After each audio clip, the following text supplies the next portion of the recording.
for a while like the Twins were going to win the opener last night. Usually when you get 6 runs in an inning, that's enough to win a ball game, but not if you don't score in any of the other innings. Yeah, well, one thing we have seen the Twins do so far on this road trip, and that's to have multi-run innings like they did last night.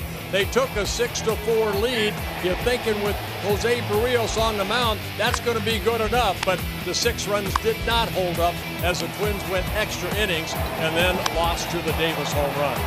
And as we said throughout the ball game last night, the Oakland A's lineup is very balanced 1 through 9. Well, you know what? They beat the Angels here the other night, so that's kind of inflated the 11.3 runs. They beat the Angels by scored 21 runs, but this is a good offensive ball club right now for the A's. Everything is clicking right for the Oakland A's, trying to get the postseason. This will be a piggyback type of game. Chase DeYoung going for the Minnesota Twins, making his 3rd start. And it'll be veteran Mike Fiers going for the Oakland A's in Game 2.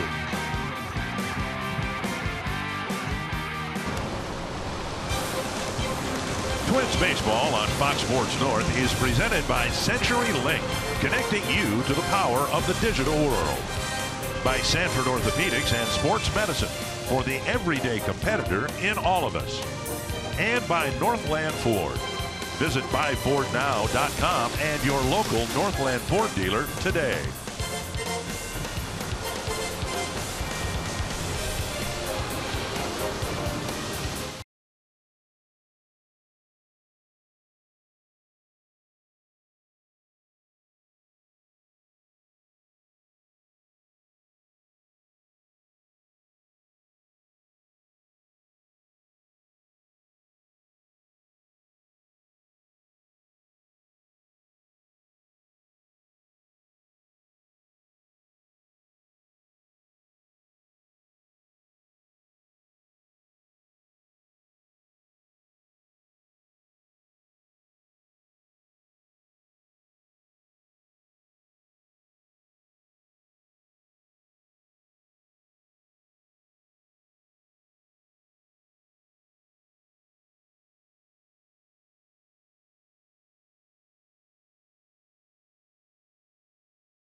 Chris Davis.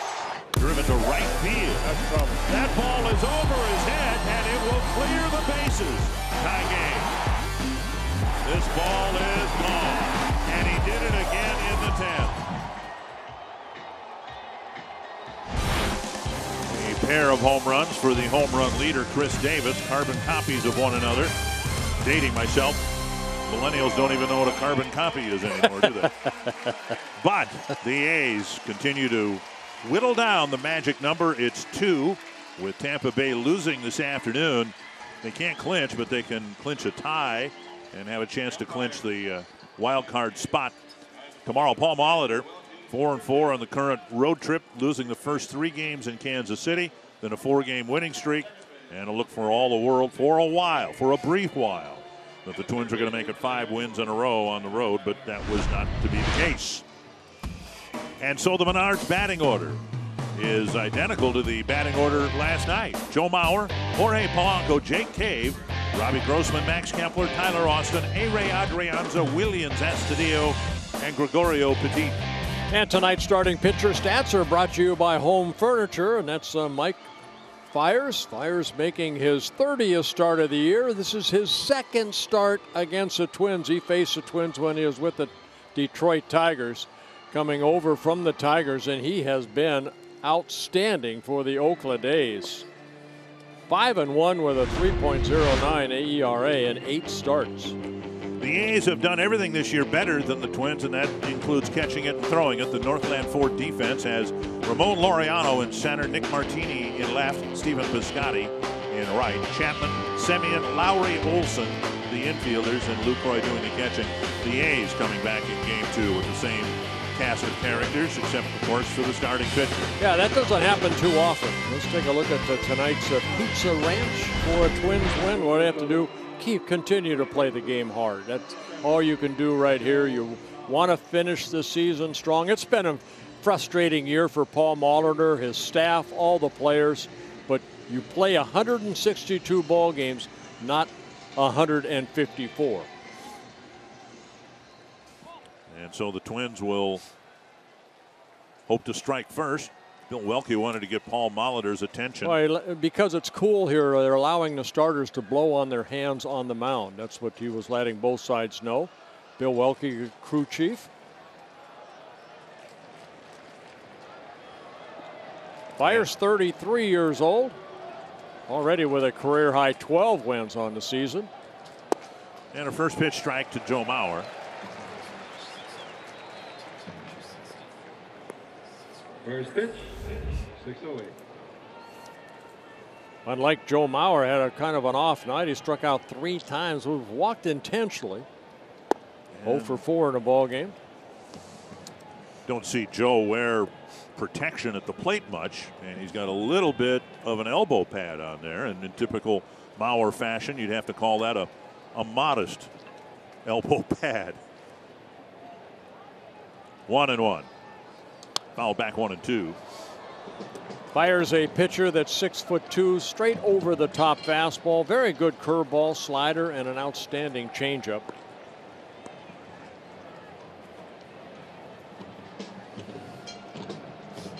There's his pitch arsenal right there. The 4-seam, the 2-seam, the curveball, the slider. And you can see more fastballs, changeups. There's that big curveball right there, and he freezes Joe Mauer.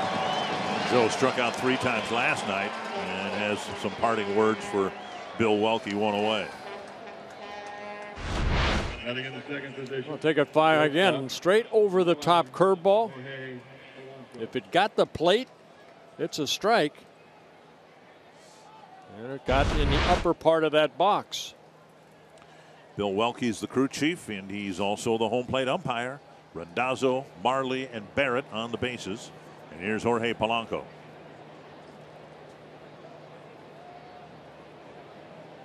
Talked a little bit about this in Detroit because Fiers was with the Tigers, and they traded him to Oakland for a couple of players to be named later. And the way Fiers has pitched for Oakland, it's kind of similar to the acquisition the Tigers made in 1987 of Doyle Alexander, who was just absolutely lights out for the Tigers, 9-0 before the postseason defeats that the Twins handed him. But Fiers has kind of had that impact here with the Oakland A's. This one down the line, foul. Now, and I think we said as much last week, now if Nolan Blackwood or Logan Shore turn out to be John Smoltz, so it'll be a great trade for the Tigers. Yeah, Logan Shore, a #1 pick for the Oakland A's. And then both of them are right-handed pitchers. And of course, you're always looking for pitching help, especially if you're Detroit and you're trying to rebuild. 1-2 to Polanco. And a swinging strikeout for out number 2. And a high fastball right there by Fiers. Now Fiers making his 10th career start against the Twins. He's 6-1 with an ERA under 3 against the Twins. Center fielder. He pitched with the Brewers, the Astros, earlier this year, the Tigers, now wearing an A's uniform. There's Jake Cave. Continuing to pick up extra base hits for the Twins.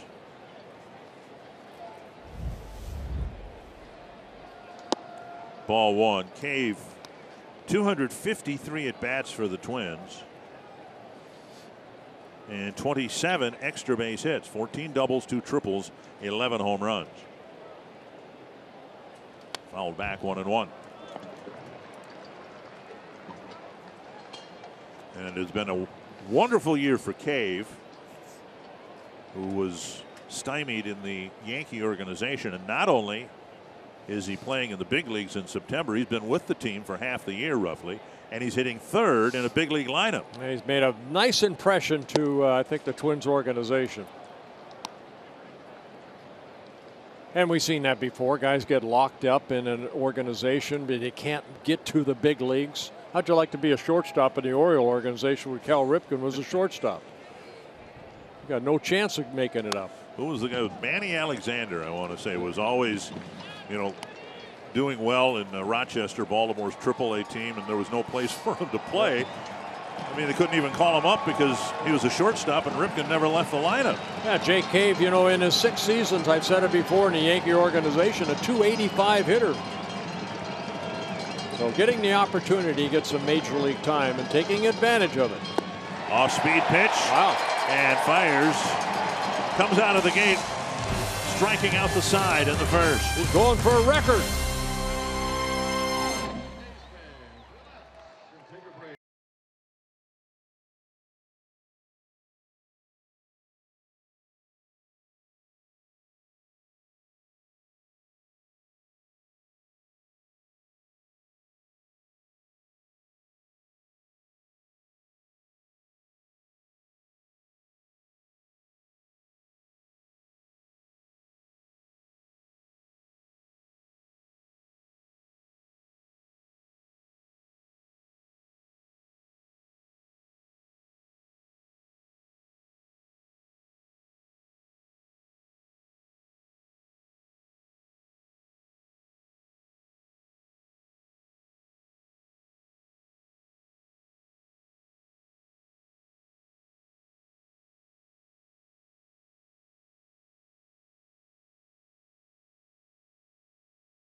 Now a chance to strike first against Chase DeYoung.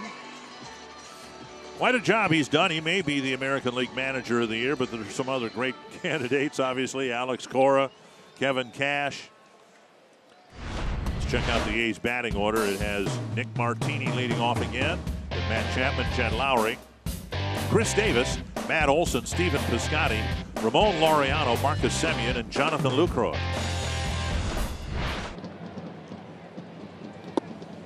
And a first pitch strike to Nick Martini facing Chase DeYoung. Let's take a look at the home furniture scouting report and stats on Chase DeYoung, just making his third start of the season. This is his 7th career start and 10th major league appearance, looking for his first major league win. Grounder toward the hole and through, a base hit for Martini. And the leadoff man is on. Check out the Twins in the field. Brought to you by Northland Ford, and again it's Grossman, Cave, and Kepler across the outfield. Adrianza is at third, Polanco at short, Petit at second, Mauer at first, and Astudillo behind the plate.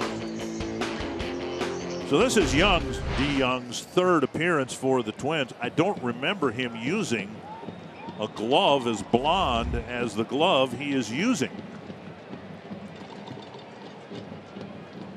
That is a very light colored glove. Here's the ball lined to right.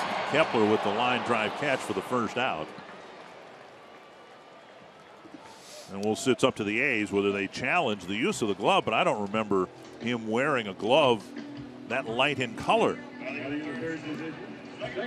Well, DeYoung, who grew up in Southern California, the Long Beach, California area. A lot of family and friends drove up.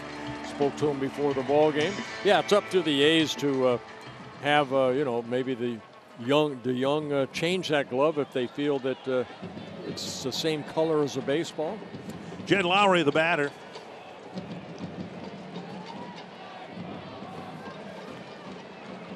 DeYoung acquired by the Twins in part because he had a tremendous year in the minor leagues 2 years ago.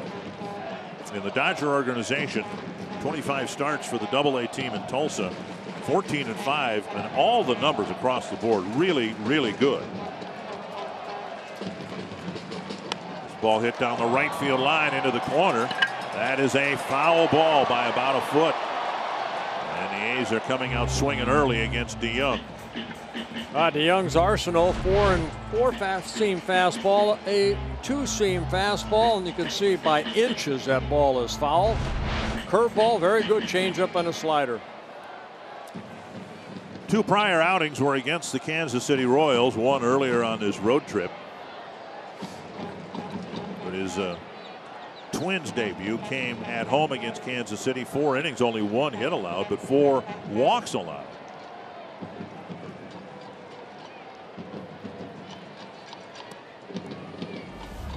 Two strikes to Lowrie.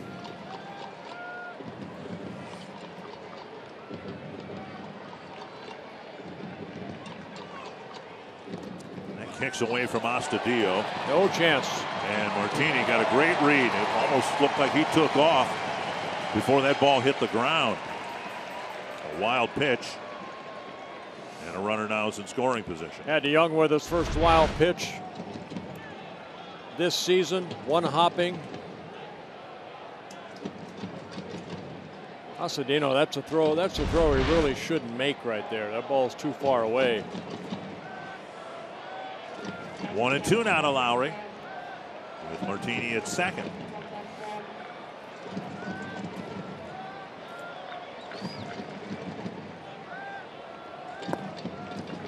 And a breaking ball missing. 2-2. In that 2016 season at Tulsa, 141 2/3 innings, an opponent batting average of .207. Not going to light up the radar gun.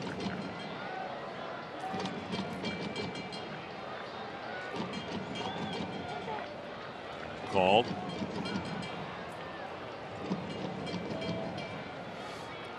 Jed Lowrie, the only switch hitter for the Oakland A's, as a left-handed hitter. 18 of his 21 home runs from the left side of the plate.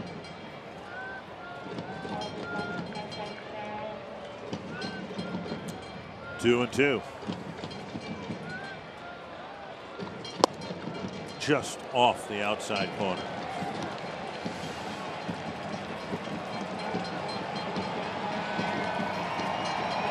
And you don't want to really face that guy with any more men on base than you have to. This Oakland A lineup, they're swinging the bat well. They all complement each other. Lowrie with 94 runs batted in. The guy on deck, 119. Popped up behind third. Coming in is Grossman. 2 away, and Chris Davis will hit with only 1 man aboard. Talking with Bob Melvin about Davis. Of course, he's just had phenomenal success here, but he remarked about Davis's target when he hits the ball is to the deepest part of the park. He doesn't try to pull the ball, and both home runs last night were hit in almost the identical spot. So steady at the plate, but once that ball is delivered toward home plate, he is definitely in the attack mode. Stands pretty close to the plate as the back of that batter's box. And you got a base open here. Matt Olson's a good hitter, but the Young will pitch this man very carefully.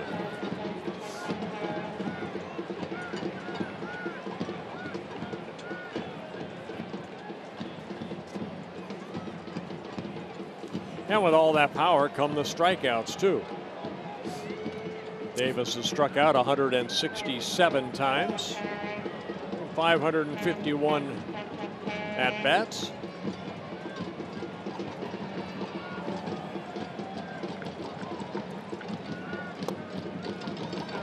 .5'11", 200 pounds. And he's got tremendous power.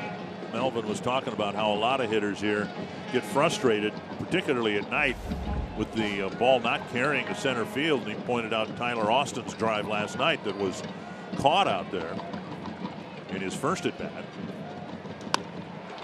Liner picked off in the air for the third out. Polanco, or got Petit with the catch, and it's a scoreless first inning.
Had an MRI on his knee yesterday. The good news is it didn't show anything new. The bad news is it didn't show anything new. So Paul Molitor says it's still a puzzle as they try to figure out what is bothering him still. They're hoping that just some more treatment and some rest will get him back to where he needs to be. He says that he is not ruling out the possibility that Miguel Sano could play again this season. As for Logan Forsythe, he woke up today feeling better, did some exercise, and Paul Molitor says it's a really good sign. He took a big step forward, and there's a chance we could see him tomorrow. One more bit of news with Mitch Garver out. The Twins purchased a contract of Juan Gratterall. He's a catcher, of course, but Paul Molitor says not likely that he'll see much playing time. In fact, he was getting ready to go to Venezuela to get ready for winter ball. But, of course, with all the injuries, they needed an extra body there on the bench. Guys? All right, thank you, Audra. Robbie Grossman leading things off, and he has taken a strike and 2 balls. Regarding Forsythe, I checked with him. He said there's nothing structurally wrong, just something that through wear and tear, and he, of course, has played just about every day since he's come to the Twins. Just felt he needed a day yesterday, could have played today, probably will be in the lineup tomorrow. I shouldn't say probably. There's an off day on Monday, and Twins might try to get through tomorrow and get him ready to play Tuesday. 2-2 now to Grossman. Grossman, Kepler, and Austin in the Twins' second. Fires has got 3 strikeouts already in the ball game here tonight.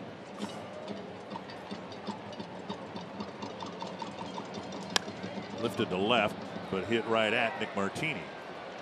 1 down. And then Audra was talking about Miguel Sano and the hope that he will play again. You wonder why this team has struggled this year, and it's been As we said last night, the team ERAs, well, last night was identical to the team ERA at season's end last year, but it's been the run production that's been way down. Byron Buxton's season's done. He hit 156. Right now, Sano hitting 199 on the year. Last year, those two guys combined to hit 258, and they drove in 128 runs. And this year, just a combined 188 average with 45 runs batted in. One strike to Kepler. That's down the line. Long run by Martini. And he makes the catch on a warning track. Tracked that ball very well for out number 2. Yeah, the outfield for the A's, very good speed out on that outfield, and Martini showing off his speed right there. It went a long way for that ball. Martini getting the second out. Straight over the top fastball. Kepler taking it the other way. It is a foul ball. And Martini, good concentration as he makes the catch. And then the wall stops him there. 2 down, and now Tyler Austin, the designated hitter.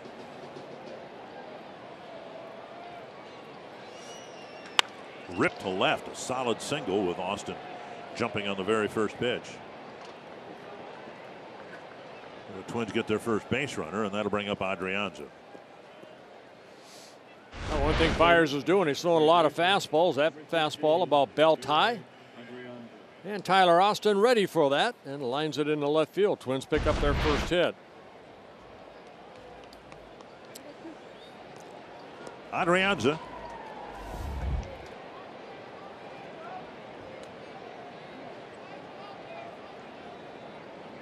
Fires from the stretch for the first time.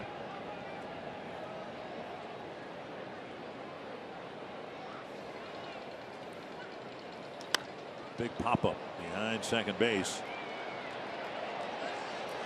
Laureano with the catch. And a quick second inning for Mike Fiers.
Get the best seats at the best price and automatically become part of the Sweet Spot Rewards and Benefits program. Learn more at twinsbaseball.com/season tickets or by calling 800-33-TWINS. Matt Olson will lead off the second for Oakland against Chase DeYoung.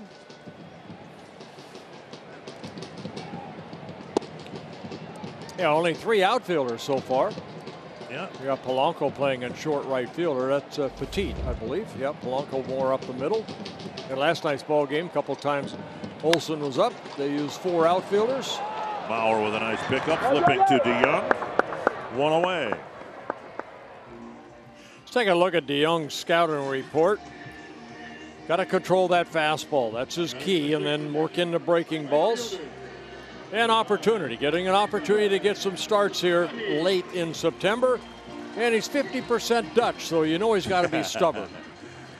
Well, he's getting the opportunity that his dad wished he had gotten, because his dad, growing up in Iowa, a town called Morris, Iowa, in the Orange City area, was a big Twins fan growing up. Actually went to a tryout camp that they had for people 16 and over, dug out by Adrianza, 2 down.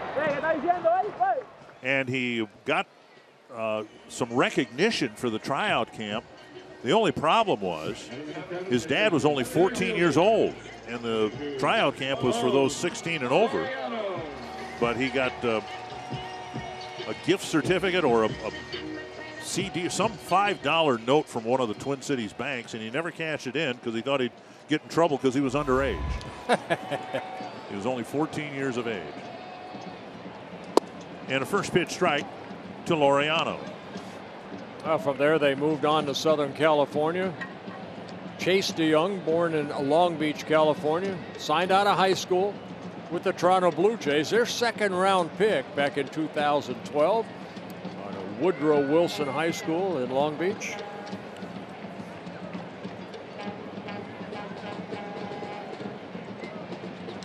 That's hit to center. Cave is there for the catch, and a quick 1-2-3 second for Chase DeYoung on just 8 pitches.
Without a strikeout, and that's the longest streak the Twins have had in the last 2 seasons. 2 strikeouts all year long in 67 at-bats, and through that time there's only been 1 walk. It'll be Astudillo, Petit, and Mauer facing Fiers. Driven to the gap in left center field. That ball's tattooed. Stays in the ballpark, and Astudillo goes into second with a stand-up double. Well, again, the Twins are watching Fiers. He's going about his business, trying to get that fastball over the plate early. Austin got a high fastball. Astudillo getting a fastball about belt high, and jumping all over it for a double, his second major league double.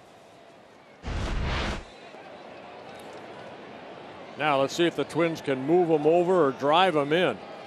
You play a team like Oakland, you have to do the little things. Hopefully get a run on the board first.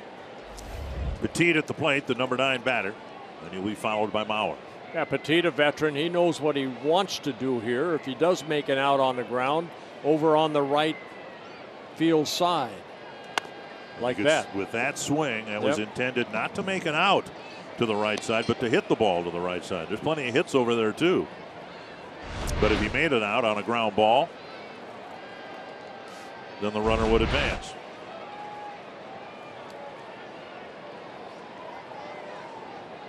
One strike.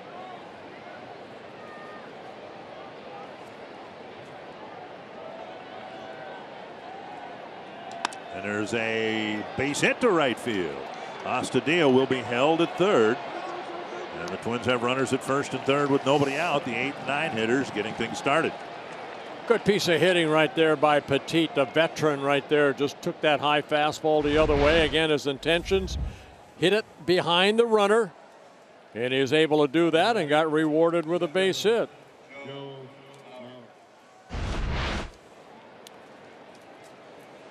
And Mauer will come up now with runners at first and third and nobody out.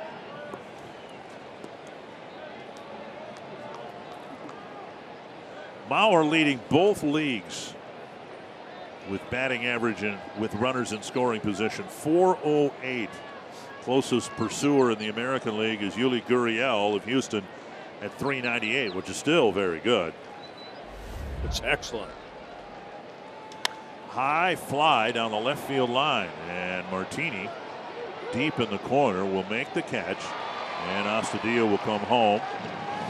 The Twins get the first run on a sacrifice fly by Joe Mauer. And Joe Mauer picking up his 46th run batted in.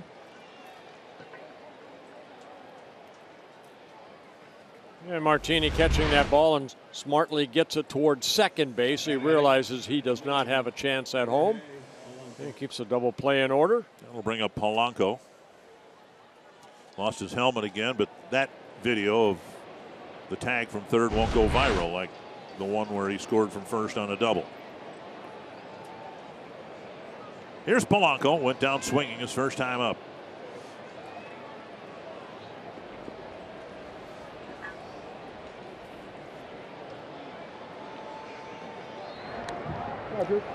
Petit just falls over, touches the bag.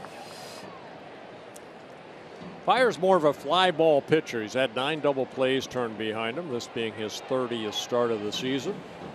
His 9th for the Oakland A's.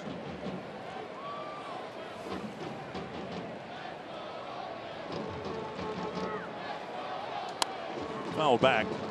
When we showed you the wild card standings, we showed you that the Yankees now led by 2 games over the A's because they, in extra innings, walked off the Orioles. Aaron Hicks with a double to walk off the Orioles in, I believe, the 12th inning. Yeah, extra innings, yep. And the A's are behind the Yankees in the tiebreaker, too. So, a bit of a long shot with every passing day that the A's will leapfrog the Yankees. The first tiebreaker's head-to-head competition, and the 2 teams split the 6 games, and the next tiebreaker is divisional record. And the A's, as great a story as they've been, they've only played .500 baseball within their division. 1-1 to Polanco.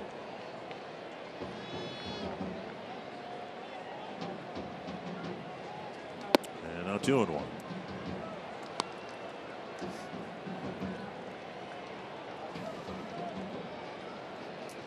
So as it stands now, the wild card game would be in New York, unless the A's can finish with a better record than the Yankees.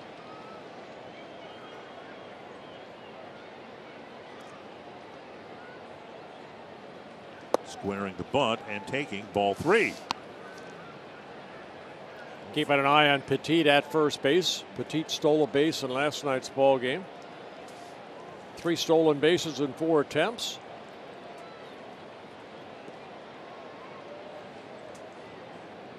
.30 pitches for Fiers, 21 strikes.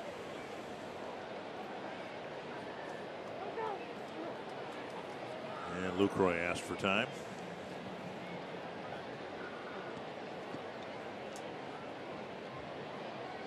Polanco hitting .328 from the left side of the plate. .209 from the other side.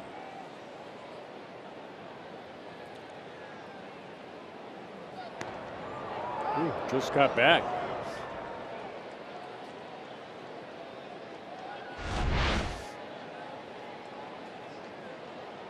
Like he maybe slipped a little bit trying to get back. Able to get that right hand on the corner of the outfield side of the baseball or the bag.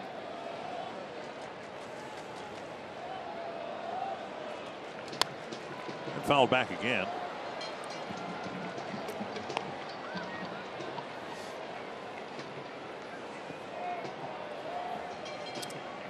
11th plate appearance for Fiers, and you can see he's only thrown 31 pitches.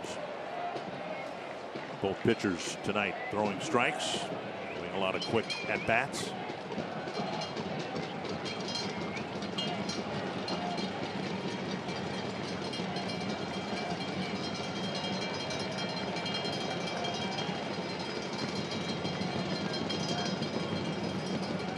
Full count to Polanco.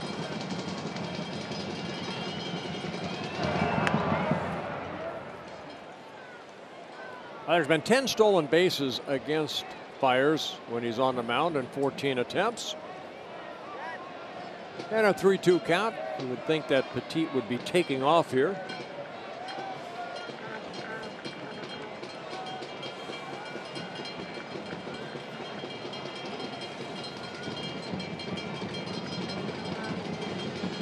There he goes.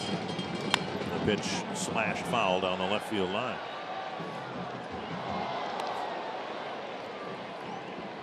A's reached out to Detroit to pick up Fiers because seemingly just about every week somebody went down with an injury.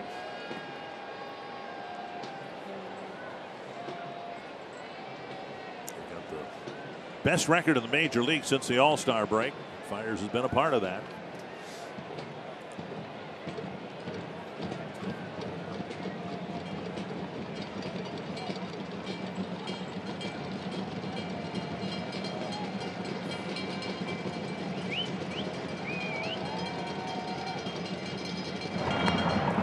Closer, but still safe.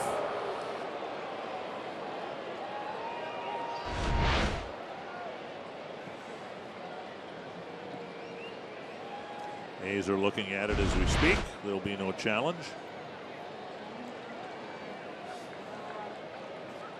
You know, A's have such a good bullpen, but their starting rotation has kind of been in shambles all season long. And Fiers has helped pick up some of the slack and the injuries that have plagued the starting staff. Another 3-2 to Polanco.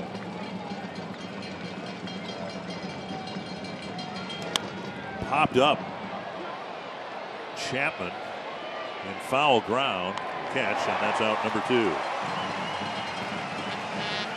Well, the A's won 75 ball games a year ago, and they opened the season with these guys, and look what happened to them. Yeah, a lot of surgeries, a couple Tommy John surgeries. So you see where they were at the beginning of the year. Graveman was their opening day starter, and then, you know, late in spring training they signed Brett Anderson and also Trevor Cahill, and now they're part of that rotation. Edward Jackson, who got released by the Washington Nationals, has been a big asset to their rotation. And then picking up Mike Fiers, of course, Liam Hendricks. He's kind of their opener 7 times already in the month of September. Here's Jake Cave. Outside a ball. You know, Twins have Gibson, Barrios, and Odorizzi that have been steady in that rotation. You can put them in that slot every 5th day. But the Oakland A's at the beginning of the year, they really struggled at the beginning, but then through injuries and nice additions, they've done well. Fouled off the bat of Cave, 1-1.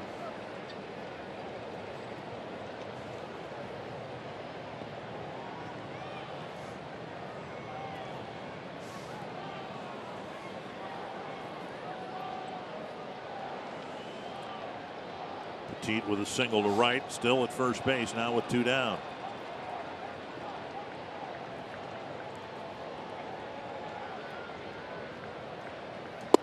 And in there for a strike. 1-2.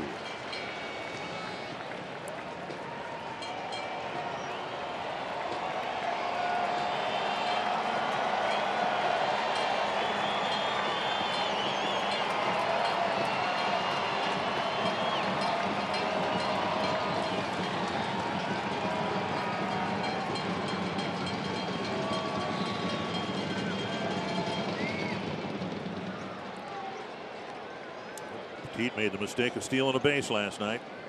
He's had about 7 throwovers.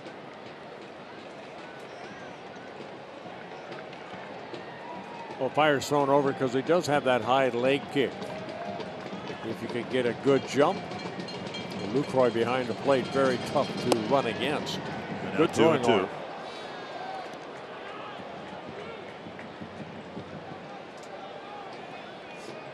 Fire's in his 8th season in the major leagues, making his 153rd major league start. 54 wins, 54 losses. ERA right at 4.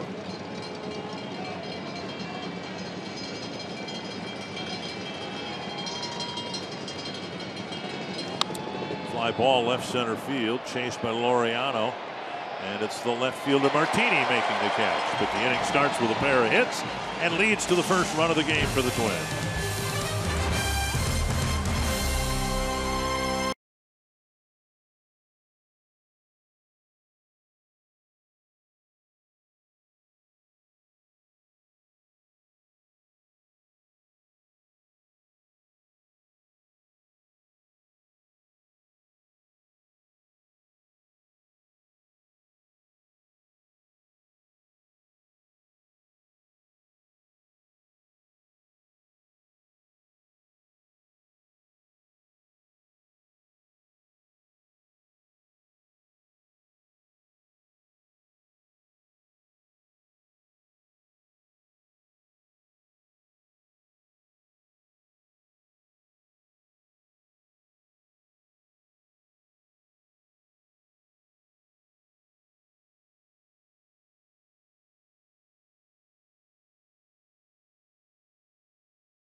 Officially retired from baseball. Get this, his final big league at bat. He beats the shift for the infield hit, all in front of his home crowd. Of course, an emotional day after an amazing 16-year career, hitting .295 with 246 home runs, 1,178 RBI. It's been a pretty spectacular career, guys, for Victor Martinez. Absolutely. A little movement right before DeYoung was ready to deliver, with Petit moving as well as the second base umpire, so time was called at the plate. Martinez will come to Minnesota for the final homestand of the year, but he wanted to play his last game in Detroit, and that was today. Got, of all things, an infield hit. That's only fitting, you know, end your career, the great career he had, with an infield hit. Fly ball center field, Cave, late break in, but he'll get there to make the catch. And a reporter after the game asked Victor Martinez what his thoughts were as he was coming off the field for the last time, and he said, "Gardy's crazy. I beat out an infield hit and he pinch ran for me." Semien quickly retired. That's been the theme here tonight. Both teams swinging early in the at-bats. One down in the third, now Jonathan Lucroy. Well, DeYoung doing a good job at getting ahead in the count. There's strike one. Talked about his minor league season a couple years ago in 2016 in the Dodger organization at the time. He spent a lot of time in spring training talking with Greg Maddux, who was in the Dodger camp, toward the hole, and that's through. Lucroy has yet another hit against the Twins. A one-out single. And he spent a lot of time playing golf with Greg Maddux, and he said he learned an awful lot, as you think you would, from Maddux, about the mental part of pitching, and you know, studying hitters, studying their swings. Maddux was so good at that, And he tried to pass along what he could to DeYoung. And he's not as great a pitcher as Greg Maddux, but he's kind of cut from the same cloth. There's nothing overpowering about DeYoung. He's a touch and feel type pitcher as Maddux was. He's a pitcher. That's what he's trying to be. Not a thrower, but a pitcher. So to the extent he can have some success up here, he needs to hit his spots, change speeds, move the ball around the strike zone. Add and subtract. 1-1 to Martini. He said he played golf with Maddux about 6 times that spring training.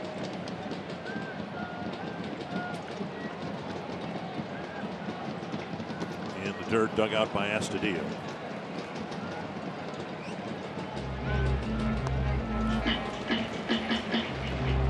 I think that's 90% of it right there. Is that what you're talking about? Is that DeYoung wants to learn. So you go to someone that is a Hall of Famer. You ask questions.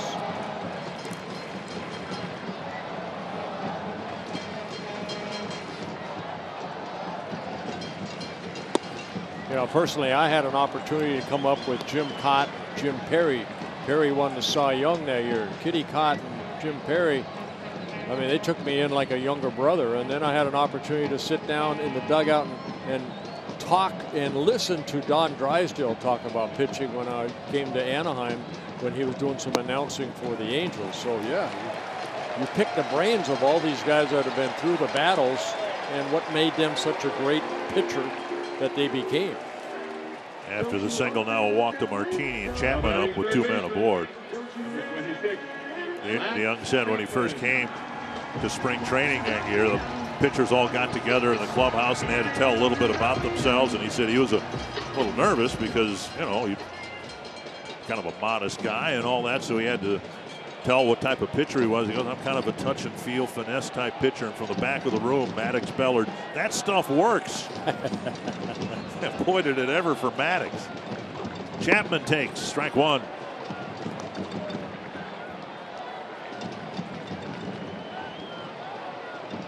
Chapman lined out to Kepler his first time up.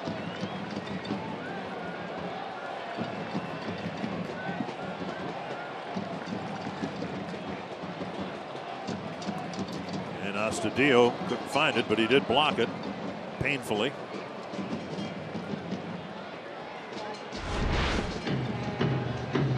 Oh, no, I think he might have been crossed up right there, right? So Astudillo going out and making sure with a runner at second. Like he's maybe looking breaking ball and ended up being a fastball. I'm sure the pitch wasn't actually a strike. Call the ball.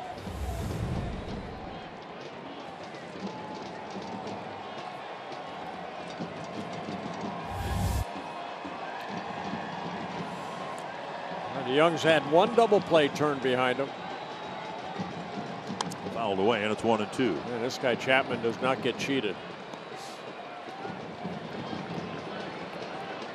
Having a very good first year, really, for the A's. He came up last year in June.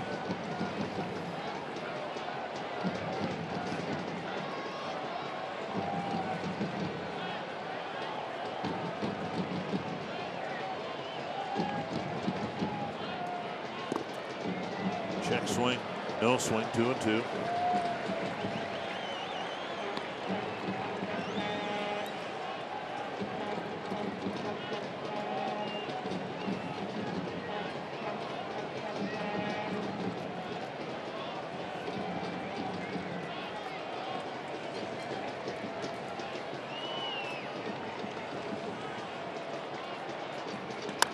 Chopper toward the hole. Out at second. Petit's throw to first. Double play. Beautifully started in the hole by Polanco. Beautifully turned by Petit.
fly.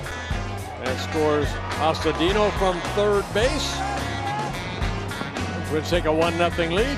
Chase DeYoung, 3 very good innings, giving a couple singles. Got a big double play turn to end the third inning on only 33 pitches. Nice turn right there. And so it's 1-0 as we go to the fourth. Middle of the Twins lineup, Grossman, Kepler, and Austin in the fourth against Fiers. Breaking ball over the inside corner. Grossman hit a fly ball to left his first time up.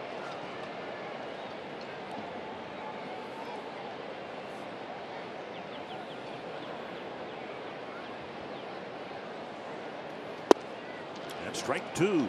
Boy, both starters doing a good job getting strike 1. 11 of 13 first pitch strikes for Fiers, and 8 of 11 for DeYoung. Ball tapped foul. I don't know. DeYoung could maybe look at Fiers and see himself in a few years. Fiers has had some success. He's not someone who's going to light up the radar gun. He's a finesse pitch to contact guy. It's fair to call him that, wouldn't you say? Yeah. I mean, he picks up some strikeouts over his career. He's averaging 8 strikeouts per 9 innings. Always good control, 2.7 walks. In almost 900 innings, major league innings pitched. 1-2 to Grossman.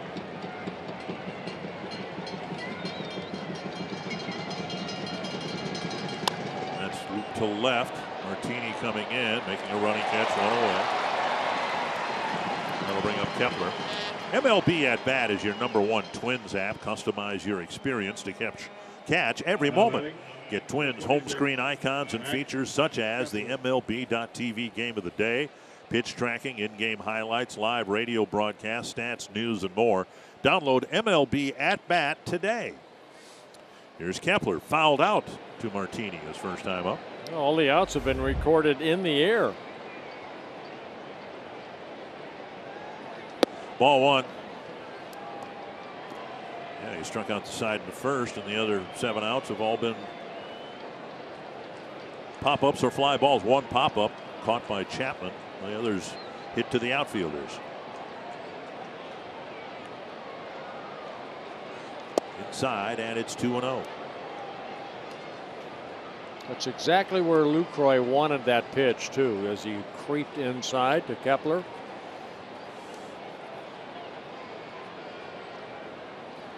See if they go back in again. Sitting inside. 3-0. Ball left up.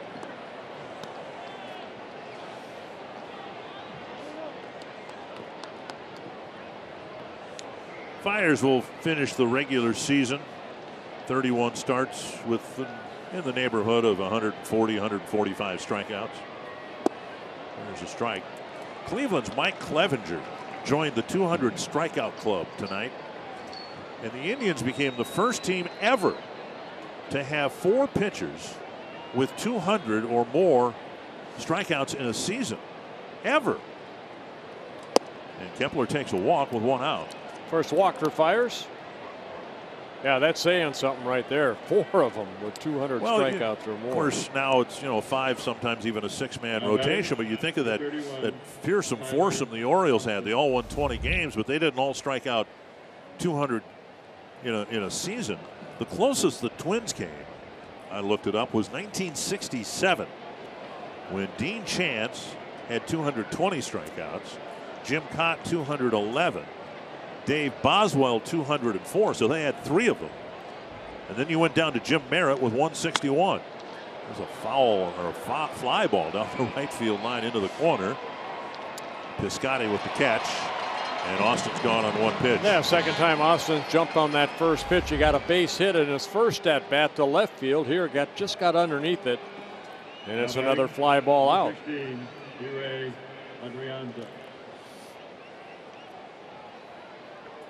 2 down, and now Adrianza hit a fly ball to center his first time up.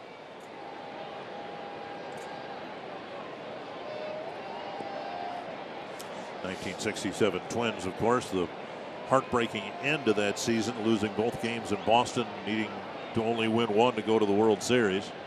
And I have to say, I don't know if you want to look it up, but those guys probably back then started 37 to 38 games, where, you know, Cleveland, I bet you 32 starts maybe. If that. Yeah. I don't even think they have that many.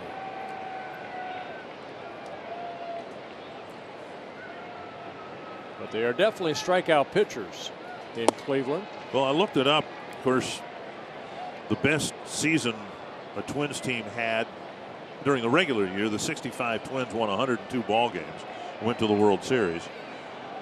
Staff ace that year, well, two of them, Jim Cotton, Mudcat Grant, but Mudcat Grant pitched 270 in the third innings. He only struck out 142 guys. That was like one man for every 2 innings almost. And the pitch is taken for ball 2. But I will look it up. 1967. Dean Chance was in 41 ball games, 39 starts. Okay, there you go. Cott 38 starts. Right. Boswell 32 starts. And all of them made relief appearances mixed in between their starts. That's when they had the Kepler four-man goes, rotation. and Lucroy can't handle the pitch. And Kepler gets a stolen base. Again, with that high leg kick of Fires, Kepler taking off, steals his 4th base of the year in his 9th attempt. So he gets in a scoring position with 2 outs. Oh, that was right down the middle. That was a very catchable pitch, but Lucroy didn't catch it. Now in scoring position with 2 down and a 2-1 count to Adrianza.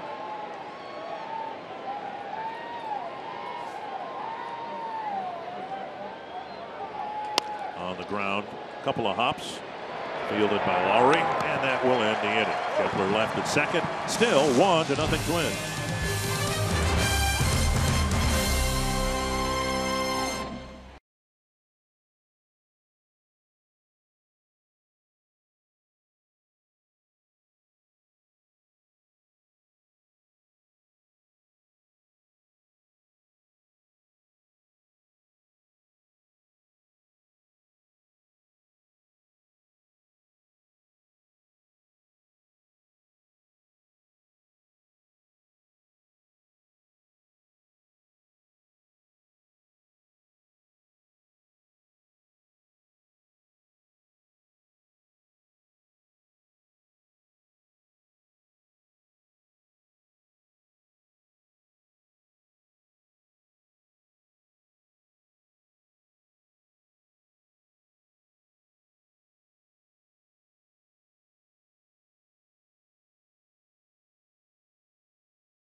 Might be confused because Nina Thorson here is decked out in green and yellow, but bear with me. Dick and Bert yesterday, you guys were talking about the drummers out here in the outfield. I did some research and I actually discovered that Nina here is from St. Paul. And Nina, I hear that really deep down inside you are a Twins fan. Yes, I am. I started out as a Twins fan. I saw my first game in the old Metropolitan Stadium and saw many games there and at the Metrodome as well. And I heard you saw a lot of postseason games, and I hear that there's one that haunts you that you did not see. I saw all of the 87 series, and I saw all but one of the 1991 series. I gave away my tickets to Game 7, the Jack Morris game, because I had a project at work that I was trying to finish. Of course, we all know what happened in that game, and I ended up getting fired from that job 2 months later, and I moved out here, so it's all good. I didn't know that part of the story. I'm so sorry to bring that up, but it seems like you have made a nice group of of friends and a nice place to live out here. How did you get involved with the drumming section? The drummers who have been here in one form or another since the year 2000, and I started hanging out with some of them in 2005, 2006, but I started sitting out here most of the time about 3 years ago, and I started with the tambourine. I graduated to the drum last year. Well, you guys have been very impressive. I've been hearing you all game here tonight and yesterday, so keep up the good work, Nina. Thank you so much. All right, let's see what you guys got. All right, guys. Chant for Chris Davis and his MVP hopes.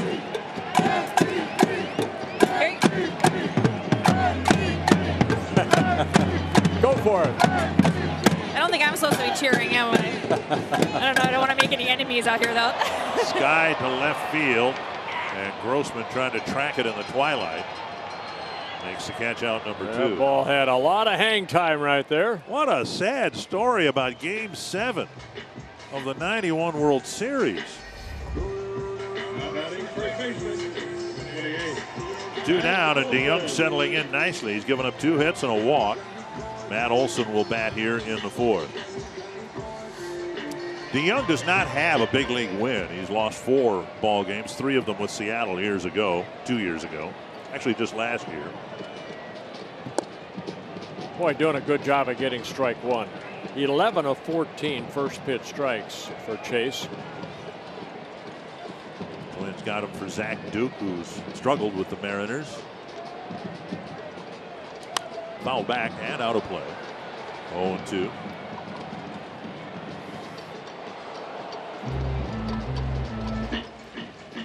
DeYoung went 4 innings in his Twins debut at home against Kansas City.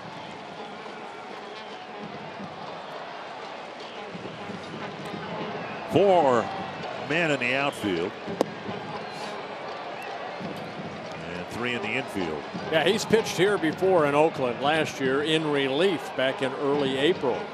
He made a nice appearance, 4 shutout inning appearance when he was with Seattle. Then he made a start later in the year in Seattle. You see so many guys, and we've seen Fires do it too. They throw 90-91, but if they can throw it 4 or 5 inches up out of the strike zone, Jake Odorizzi does it too. That's almost a target up out of the strike zone to get foul balls and swinging strike 3s.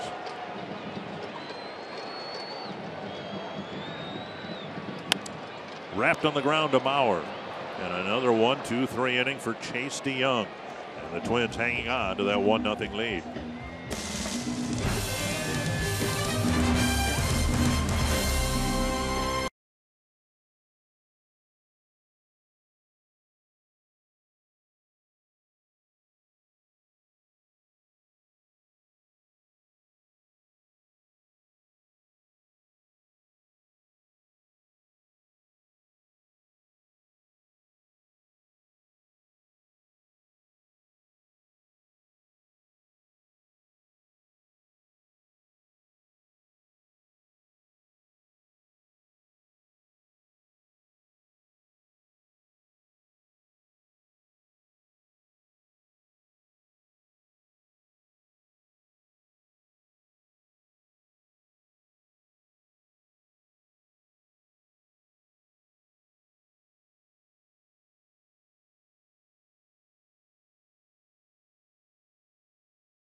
Well, the Twins wrap up the season, a 4-game series against the White Sox next Friday through Sunday. It's also a fan appreciation weekend presented by Caribou Coffee.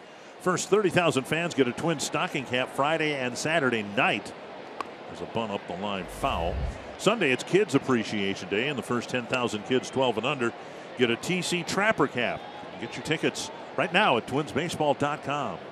Williams Astudillo started the 3rd inning with a ringing double to left center field. Yeah, tried to bunt right there, butted a little bit on the hard side. Thank goodness it was foul.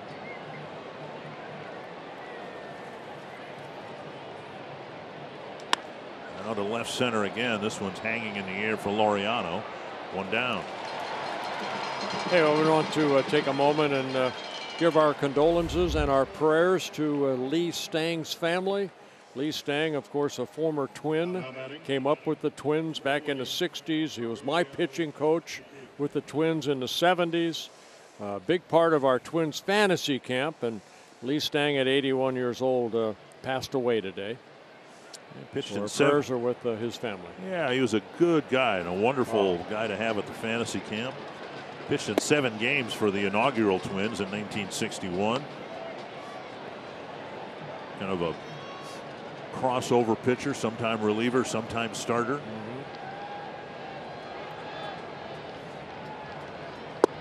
And now a strike on the outside corner to Petit, 1-1.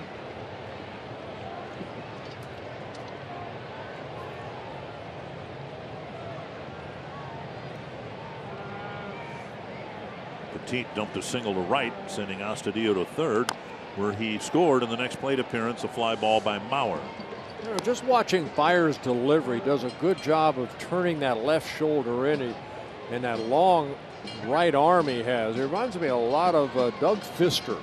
Doug Fister was about 6'5", 6'6". You know, Jim Palmer did a lot of that, what Fiers is doing, getting to that balance point. Jim was more over his head, where Fiers just kind of brings the glove up to his chest area. It's a nice smooth delivery.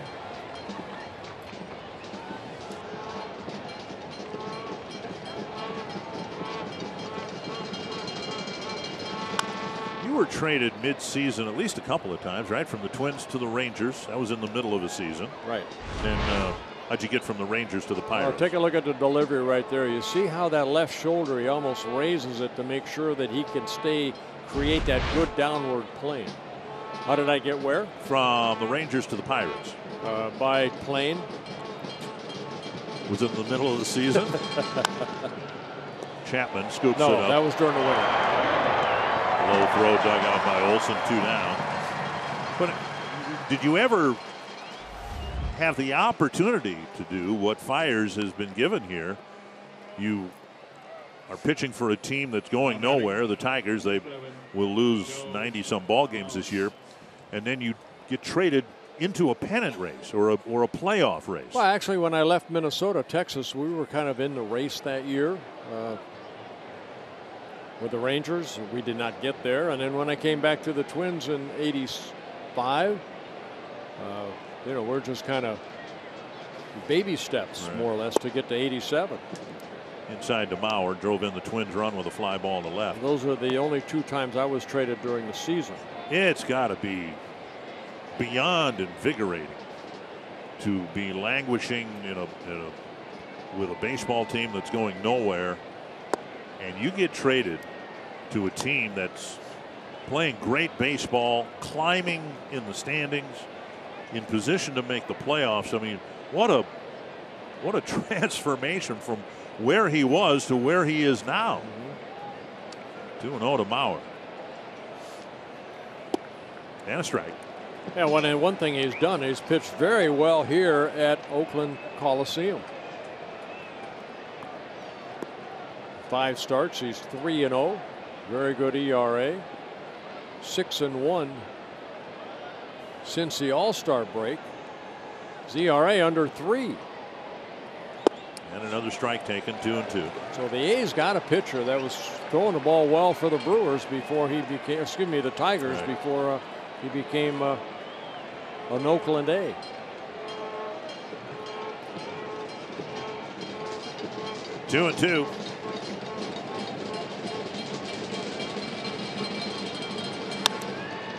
That's headed up the middle, and it's through. Fires frustrated. He didn't knock it down. And it was out of the range of Lowrie, and Mauer's aboard with a 2-out single.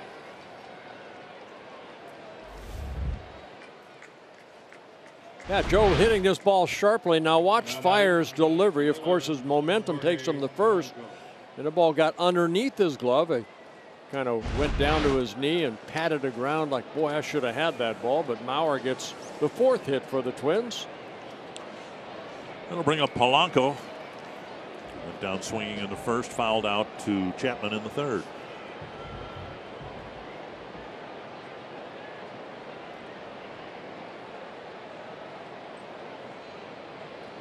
There's a bunt. And Chapman with a great play to get him. Wow. Matt Chapman running diagonally across the foul line with a bullet to Olson to end the inning.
And tonight's Coors Light refreshing finish, a tremendous play by a great third baseman.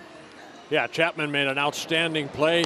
Polanco laying down the bunt. Chapman in the exchange, how quick he got that ball over the first base. He gets it with his glove and then quickly, good release. That ball almost hit Polanco too. And Olson tried to decoy the runner like there's no throw coming, and boom, there it was. 1 strike to Piscotty, then Laureano and Semien. The original plan was that this would be one of those piggyback games where DeYoung would go 3, maybe 4 innings as he's done in the past, and maybe Zach Littell would pitch. But DeYoung's thrown that out the window, that plan out the window, because he's pitched so well.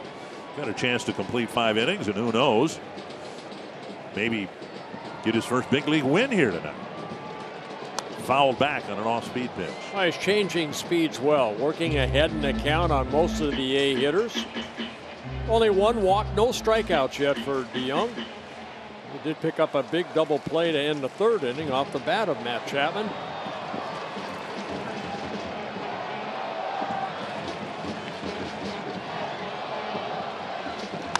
Popped up behind first. Kepler chasing it and making a fair ball catch for the first out. Nice mix of fly balls and ground outs. Good tempo. I think both starters here so far tonight. Very good tempo. Meaning he's not taking a lot of time between pitches. He just made 2 appearances for Rochester before being called up. 1 start, 1 relief appearance.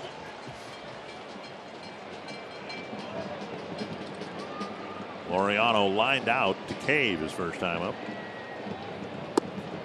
A lot of those first pitch strikes. 12 of 16 so far. 30 strikes out of the 48 pitches. Dribbled foul.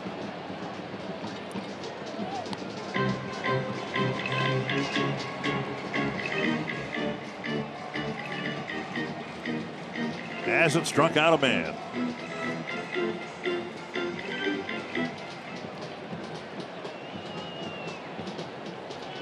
Pitch number 50. Inside, 1-2. Osundino wanting that one, patting the ground with his glove. I want that curveball just on the other side of home plate.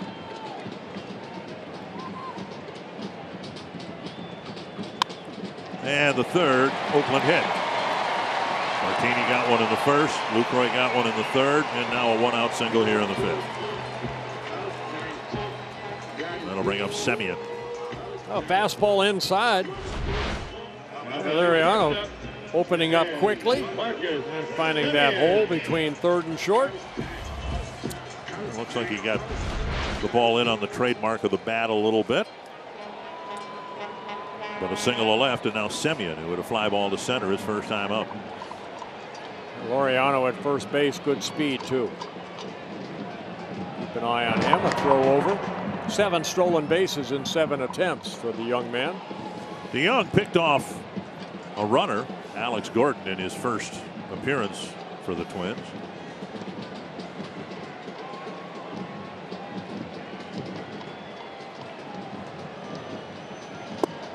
Check swing and a strike.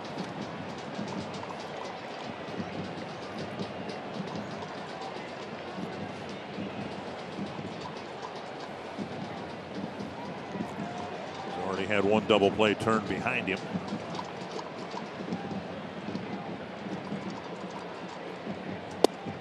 Strike 2.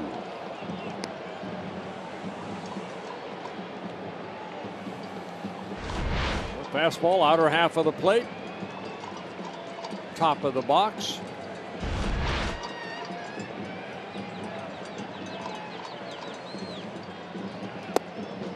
Would chase that 90-mile-per-hour fastball upstairs. I think we've seen it. I think the center field camera has shown it. He's moved the ball around to the perimeter of the strike zone tonight very effectively.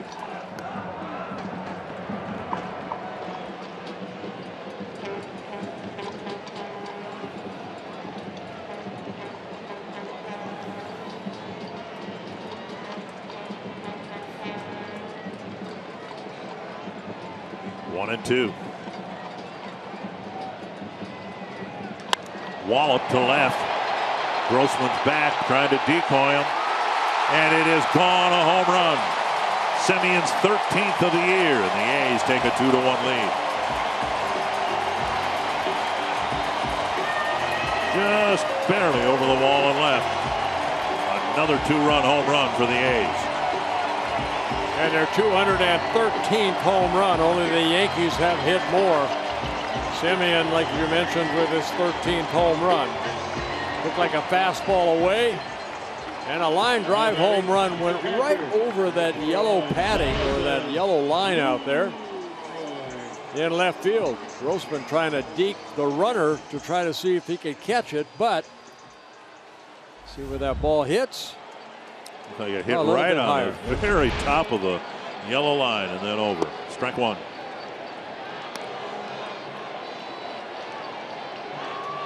Lucroy singled his first time up. DeYoung giving up his first home run for the Twins. And now outside.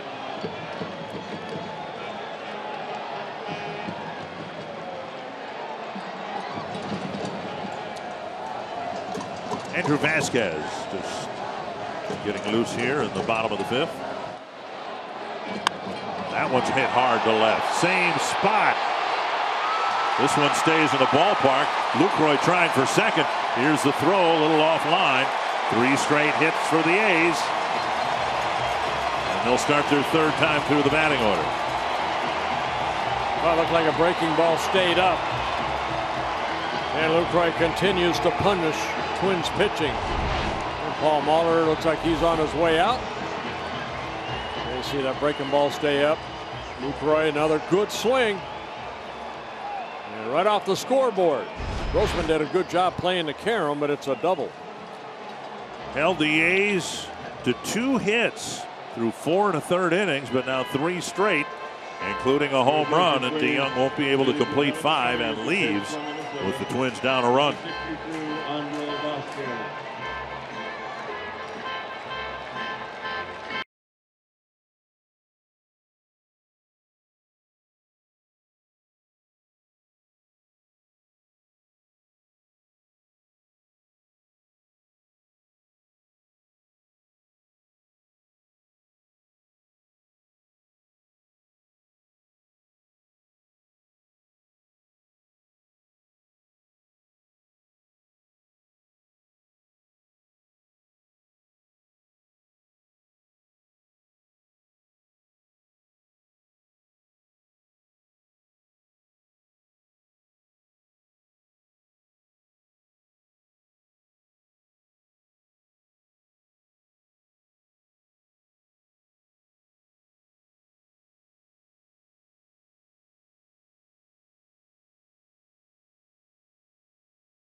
By Chevrolet, the #1 selling brand in the Twin Cities.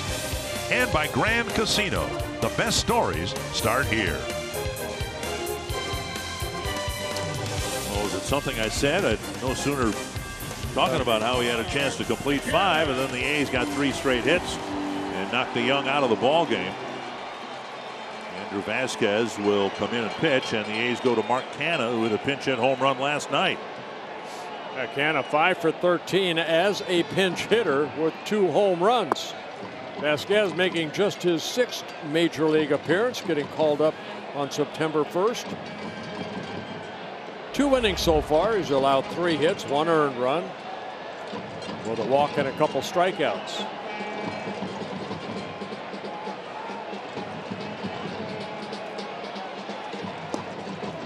Ball 1 and ball 2.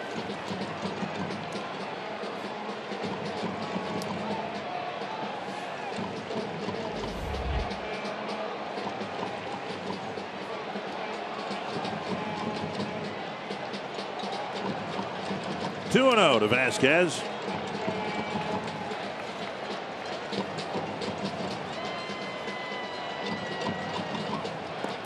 And that hit him. Canha will take first base. Still only 1 out. And now 2 men aboard. One thing we've seen a lot of breaking balls from Vasquez, and that curveball got the back right foot area. It's his 2nd hit batsman. So now Chapman will bat. He's lined out to right. Paul Molitor out, and he's going to make a pitching change. Vasquez asked to get Martini or Canha, and it was Canha who he hit in the foot. And now Oliver Drake will pitch next.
photo and message for the opportunity to be featured in the Minnesota Lottery Winner's Circle during the broadcast and receive $100 in scratch tickets. With the Minnesota Lottery, every day is game day. Oliver Drake coming into the ball game with 1 out.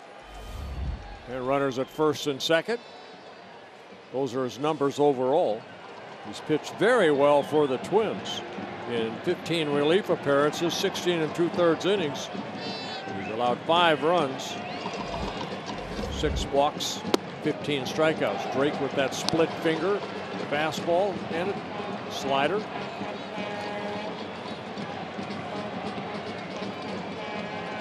Hasn't pitched much, just once in Kansas City on his road trip. 1-0 to Chapman.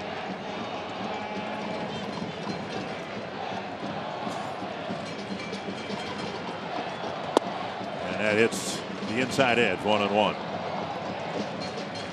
Chapman's hit a couple of balls hard here tonight. He lined out to Kepler in the first inning, and then he hit a hard 2-hopper to the hole, but it was picked off by Polanco, who started a nifty 6-4-3 inning-ending double play.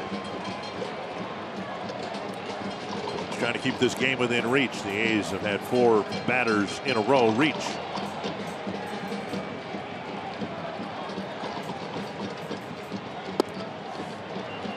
Two and 1.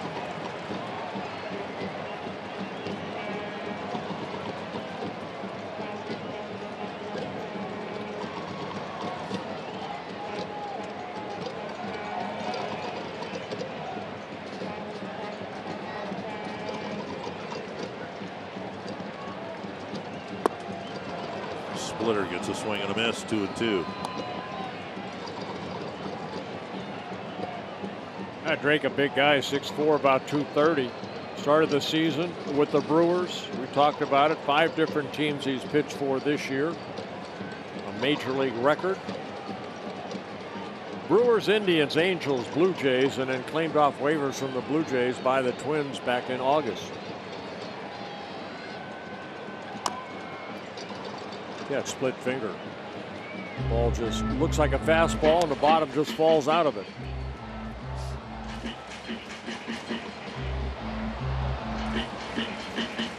2-2 to Chapman. When he puts that ball in his right hand, he'll open those fingers up and put it to his right side.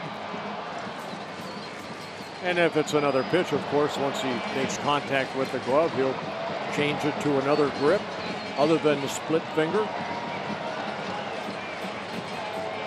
It's less visible to change out of that grip than it is to change into it. Right. Check swing, got him. So the splitter straight over the top. Really befuddling Chapman, 2 away. That's the movement, too. Straight over the top, as you mentioned. And then a sink. It's like it went down and in. Look at the movement right there. 2 out, 2 on for Lowrie. So the first strikeout for the Twins pitching staff. Second out here in the 5th inning.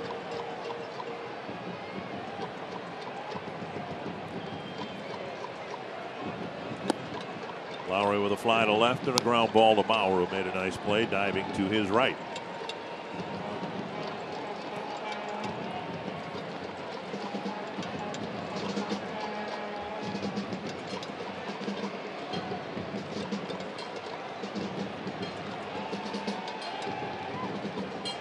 Foul back. Fastball up.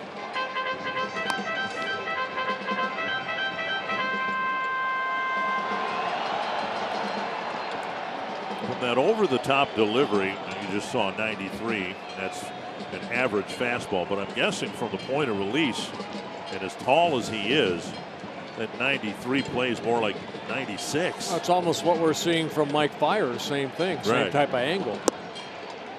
Down and away.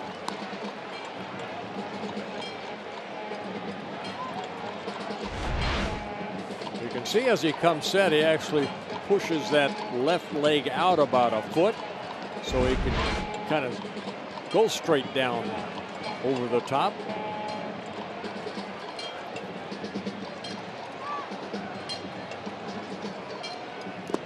Never forget what Rod Carew told us years ago when we had him in the booth about what he looked at when he faced pitchers that had unique deliveries. He would find their release point in relation to the emblem on the cap, and he would just look there. And a guy could, you know, do jumping jacks out there. It didn't make any difference. Eventually, the ball was going to come out of the same spot all the time in relation to the logo on the cap. You're talking about a guy that had over 3,000 hits, Hall of Famer. He had that vision, a concentration, a focus to be able to pick up the ball as quick as that pitcher releases it. Not too many hitters could do that.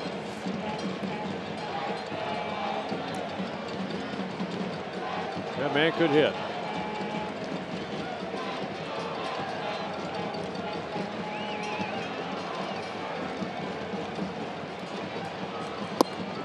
And a walk will fill the bases for the major league leader in home runs.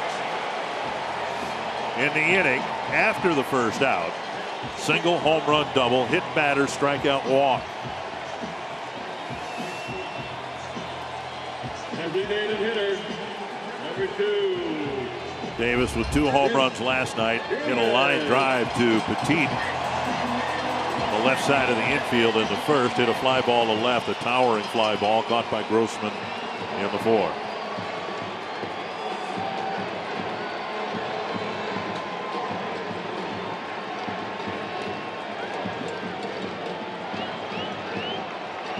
.119 runs batted in for Davis.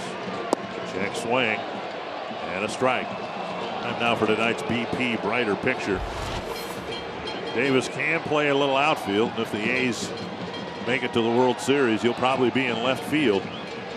But 43 home runs as a designated hitter, and a couple of them as a left fielder. I asked Bob Melvin today what he knew of Davis before he came over here and what has surprised him. He said, well, he came here from Milwaukee. The A's were able to get him because Milwaukee didn't like the way he played left field. But Melvin said he's just fine out there. He tracks the ball really well defensively. Well, they also had Ryan Braun playing left field. But again, and you just saw with that swing, he didn't try to pull the ball. And last night we saw him open up, almost step in the bucket a little bit, if you will. But within that, he never tried to pull the ball. There, you can see his hips kind of open up, but it wasn't in an effort to pull the ball down the left field line. Hey, lets that ball get deeper into the strike zone than most hitters do, but the calmness that he has at the plate, and a little bit of body movement, and then the strong hands create the strength and the distance. And Drake strikes him out.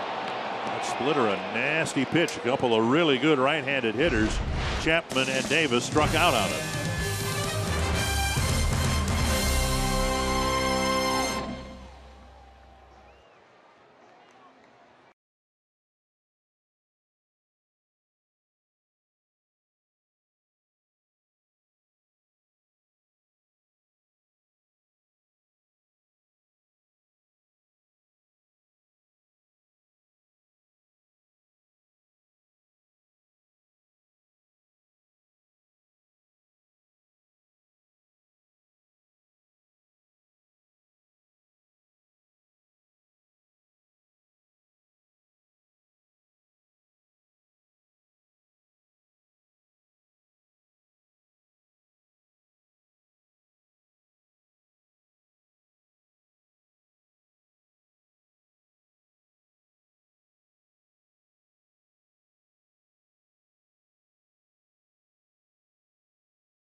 last 13 years. And that was just the first champagne celebration day. Also, the Yankees back in the postseason again thanks to a Rays loss, but also Aaron Hicks driving in Didi Gregorius in the bottom of the 11th against Baltimore earlier today. Of course, they still have to fight for home field in that wild card game. We'll see how it all plays out there in the American League, guys. Thank you, Audra. Jake Cave taking up and away ball one. Congratulations to the Braves. No one expected that they would do what they did this year, thinking maybe next year or the year after, but to do it this year. And Brian Snitker, he's a Braves lifer, and he's going to be managing the National League East champions into the playoffs. 1-1 to Cave. Grossman and Kepler will follow. A lot of young talent in Atlanta. Cave flips it foul. 1-2. Now Fires pitching with a 1-run lead. Remember, in the middle innings last night, the Twins scored 6 to take a 2-run lead, but the lead didn't last long. The A's struck right back. We'll see if the Twins can do that in the 6th here tonight. Mark Canha taking over in left field. 1-2 to Jake Cave.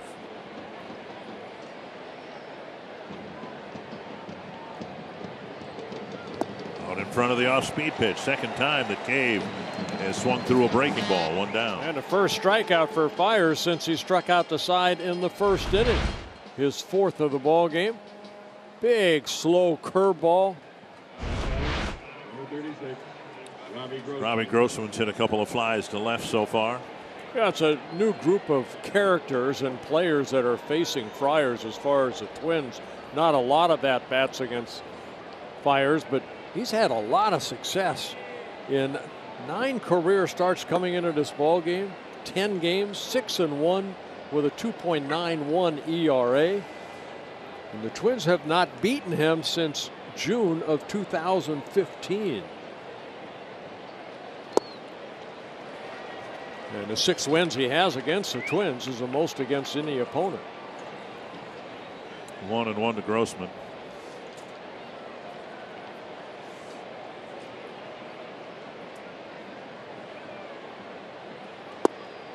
Strike called. 1-2. Grossman shakes his head.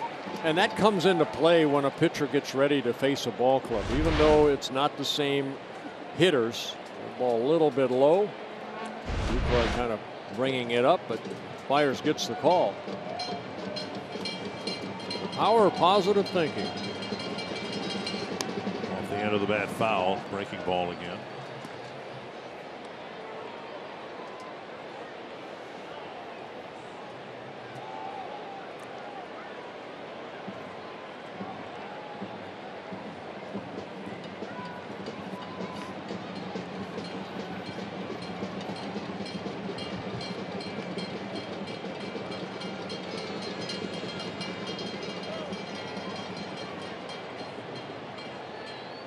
Have just 3 hits, and 4 hits. Oh, nice play. Catch by Olson, and to Fires on the bag. Nice play by Matt Olson. 2 down. I saw Olson make a couple nice plays in last night's ball game. Grossman hitting it sharply. Olson diving to his right, and then the pitcher Fires over there for the 3-1 putout. Now Kepler, who drew a walk, stole the base his last time up.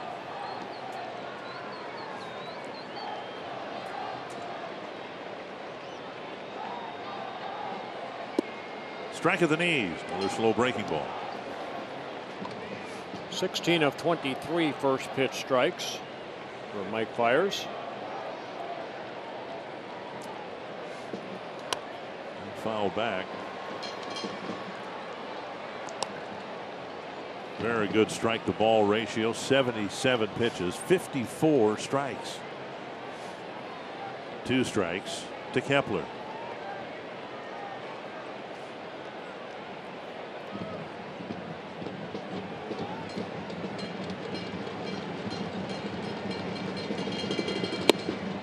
One and 2.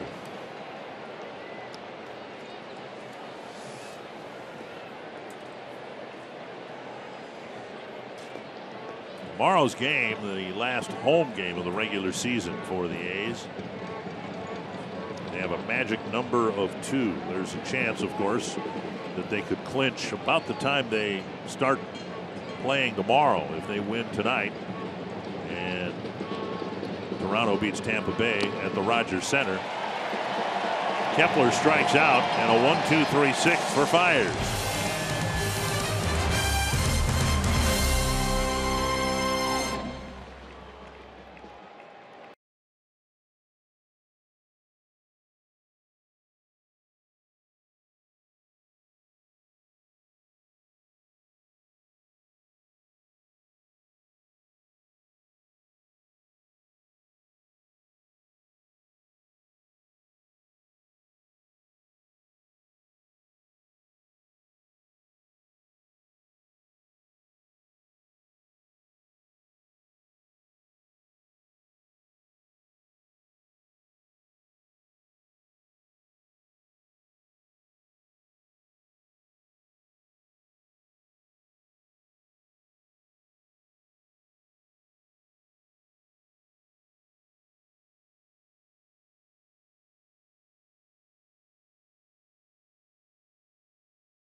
On all your home improvement needs at Menards.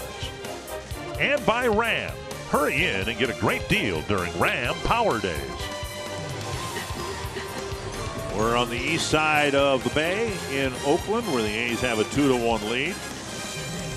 Twins had some struggles in the 5th inning with DeYoung starting it. And finally Oliver Drake finishing it. And now Zach Littell comes into a 2-1 ball game. Yeah, Drake pitched great. Good job getting out of that situation. And for Littell, this is his 6th appearance. He did make 1 start, that back in June, 2nd game of a doubleheader. 3 different stints with the Twins, recalled in early September. This is a different looking shift for the Twins against Olsen. And chopped to the shortstop. Polanco cuts across, throws him out, 1 down. And that'll bring up Piscotty. Twins off-season baseball camps are back and are presented by Select Heartland Chevy dealers. Camps provide players an opportunity to continue developing their skills as well as prepare for tryouts and the start of a new season. Included are 5 to 10 hours of instruction addressing general baseball skills, taught by an experienced staff of dedicated instructors. For a full schedule and registration, visit twinsbaseball.com/training. That's pretty much what you pros do, former pros do in the fantasy camp. Hours of instruction addressing general baseball skills, taught by an experienced staff of dedicated instructors. Well, then we realize there are no skills that we're trying to improve on. You can't develop something that isn't there? Right. No, you can't.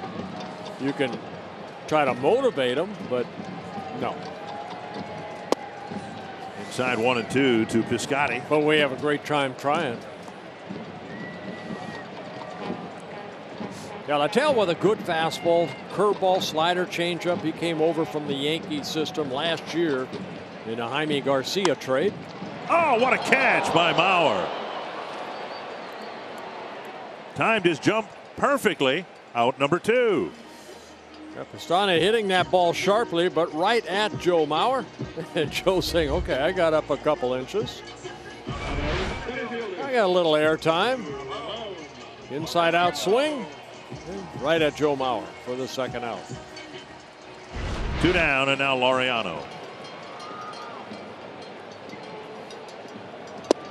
Fastball and strike 1. Littell hoping for his first scoreless outing in the big leagues. Chop to the right side. Petit to Mauer, and he had to wait for Mauer to get to the bag. Joe committed to the first hop of that ground ball. It's a 1-2-3-6.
A 1-0 lead. Joe Mauer sacrificed fly. Gave the Twins a 1-0 lead. And Chase DeYoung was pitching outstanding until he left a ball up to Simeon that hit a 2-run home run in the 5th inning. And that's been all the scoring. Mike Vedder fires 6 very good innings. Allowed only 4 hits to the Twins and 1 run. 1 walk, 5 strikeouts. And his evening is done. And now the A's will turn this game over on the pitching side to their very good bullpen.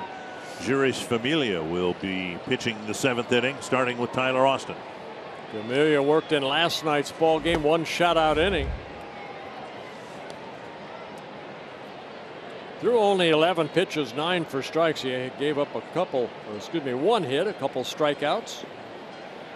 He worked the 7th inning, gave a base hit to Asadino. Swung on and missed 1-1. I made mention of it last night. Blake Trinan pitched the last 2 innings. That game was a really important game for the A's. They ended up winning it, but that might mean he won't be available tonight. I would suspect after 2 innings last night, the A's aren't too anxious to run him back out there again in game 2. 1-1. Familia to Austin.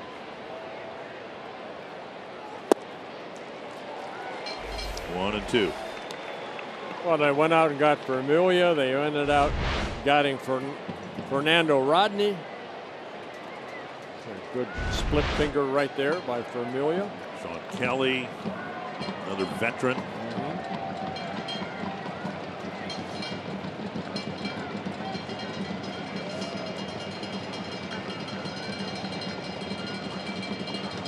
Chopper to short. Simeon has a head-high hop and throws him out. This copyrighted telecast presented by authority of the Minnesota Twins and may not be reproduced or retransmitted in any form, and the accounts and descriptions of this game may not be disseminated without the express written consent of the Minnesota Twins, LLC. Adrianza will bat.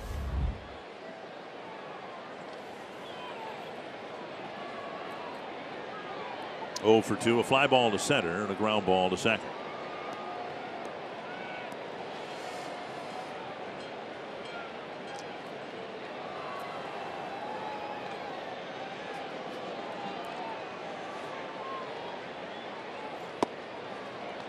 Showing a bunt, taking a strike. He didn't offer at it, but the pitch, according to Bill Welke, was a strike.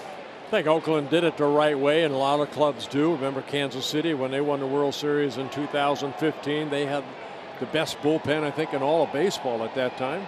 And Oakland kind of taking those footsteps right to what they're able to do. I mean, it's been a great bullpen that Billy Beane and crew have put together. That's down the line. Adrianza has a hit. That's slicing near the bullpen area. Adrianza has a double. And he just punched the ball over the head of Chapman, and the tying run is in scoring position with 1 out. Adrianza picked up a couple doubles in last night's ball game, and one of them driving in a run. He had split finger away. Yeah, very good hitting. Just kind of reached out, hit it down that left field line. By the time Canna can get and play the carom, it's a double for Adrianza, his 22nd of the year. Now Astudillo, who doubled and scored in the third, then hit a fly ball to center.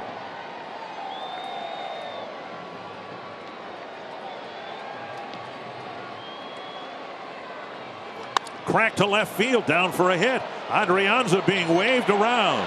Canna's throw to the plate is not handled by the catcher Lucroy, and the Twins have tied it up with Astudillo taking second base.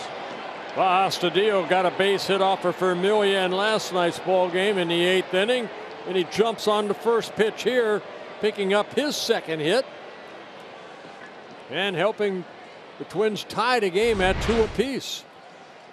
Predictably on the first pitch. Very aggressive coaching by Gene Glenn, and it would have been a close play. The throw was on a high hop, and Lucroy tried to do maybe a little too much there, catch it and bring the tag down, and he did neither. He hit the tip of his glove and carom behind him. That allowed Astudillo to go to second base. Advancing on a throw, no error. Number 40, Gregorio Petit. Gregorio Petit, who has a hit. We'll try to put the Twins in front here. No activity in the Twins pen, so whatever happens, it looks like Littell will be sent out there to pitch the bottom of the 7th.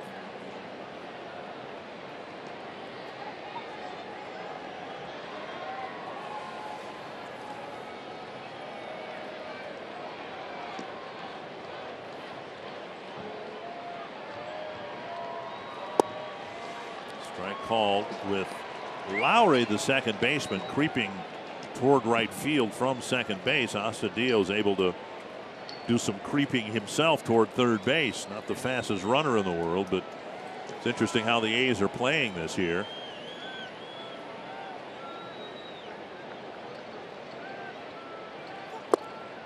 And now down and away, 1-1.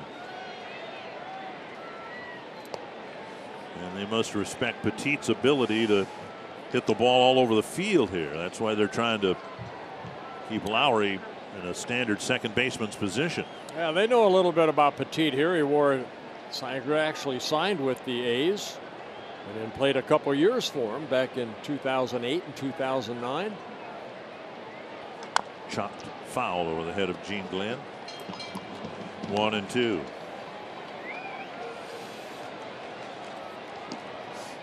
Petit, a veteran, 33 years old, played for the A's, the Astros, Rays, Yankees, Angels. Last year in the Blue Jay organization, but did not get up to the big leagues. Last night, the Twins kind of teed off on Lou Trevino. Only got a couple hits against Familia.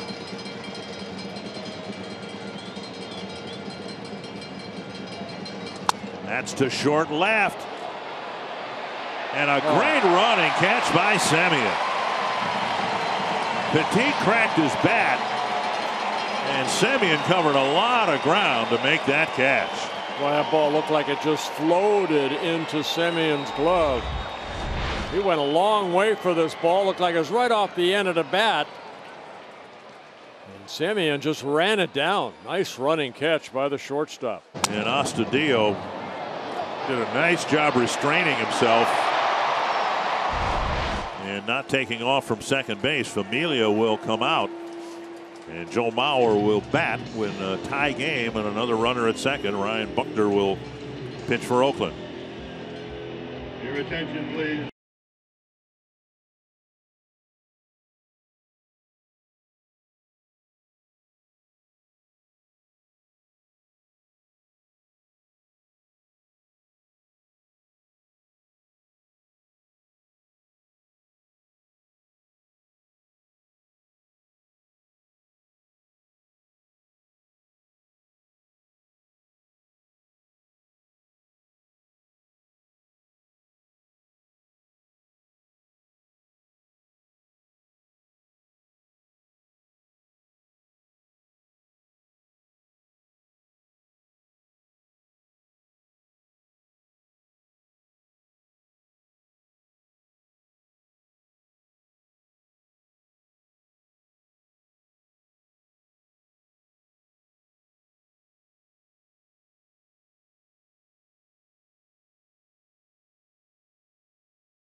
Download the app and take Fox Sports North Twins baseball wherever you go. In a tie game now, Ryan Buchter comes in to pitch to Joe Mauer. Yeah, Buchter worked the 7th inning in last night's ball game. 9 pitches, 7 for strikes, making his 51st relief appearance.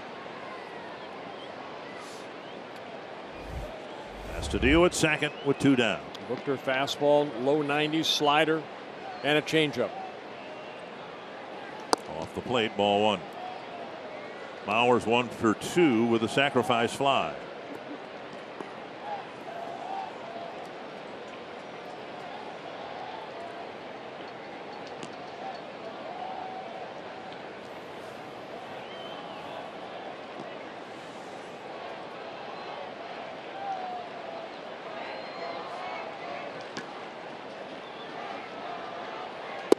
And that one covered the inside corner.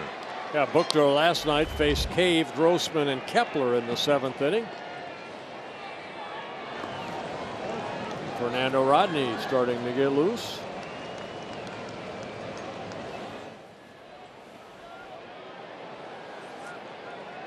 One and one. Buchter to Mauer.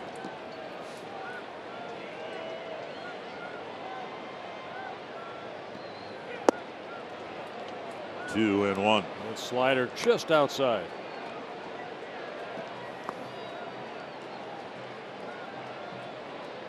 Joe hitting lefties better than righties. Another reason a lot of people are hoping he comes back and plays more for the Twins.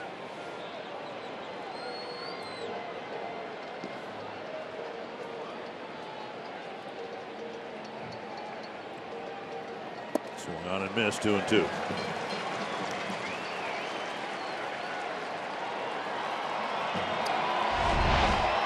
Almost like a little cutter right here, a little movement.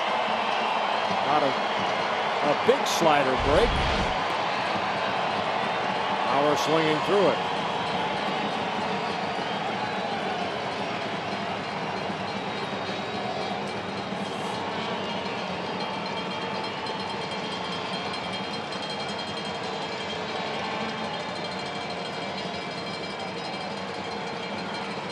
Inside 3-2.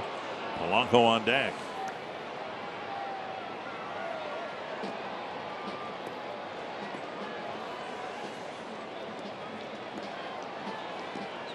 I'll say it again. Mauer leading both leagues in batting average with men in scoring position, hitting .408.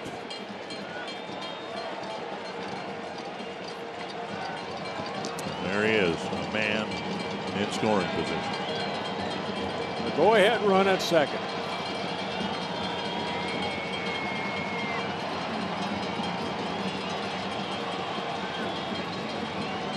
Fly ball left center field.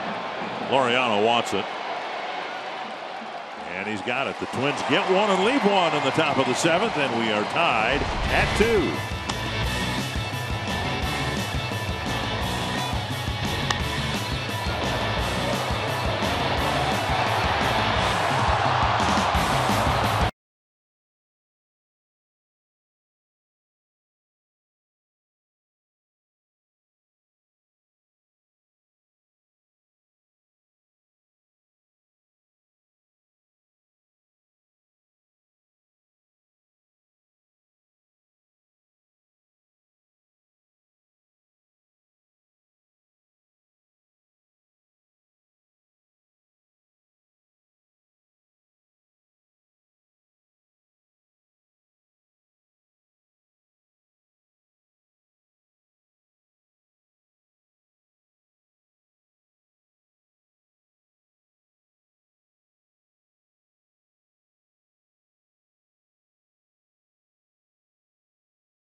On Thursday, guys like Joe Mauer, Matt Belisle touring Alcatraz for the first time. Trevor Hildenberger and his fiance found a venue for their upcoming wedding. And speaking of weddings, congratulations to longtime Twins massage therapist Kelly Quist and her fiance Jody. They actually got married here in San Francisco at the courthouse on Thursday afternoon. I asked her if she brought any of the guys with her. I said you'd have like 35 built-in groomsmen and ring bearers, and she said there was a limit to how many people she was allowed to bring with her. So it was just her and her fiance, exactly the way she wanted it. So congratulations to Kelly and Jody on their wedding, guys. Absolutely. Congratulations. Kelly, I think, is in her 3rd year as the massage therapist for the Twins. 1-1 to Marcus Semien. Littell out there to start the bottom of the 7th. And now he misses 2-1. Littell had a 1-2-3-6. We'd love to have a 1-2-3-7. Yeah, quick 1-2-3-6. And now 3-1.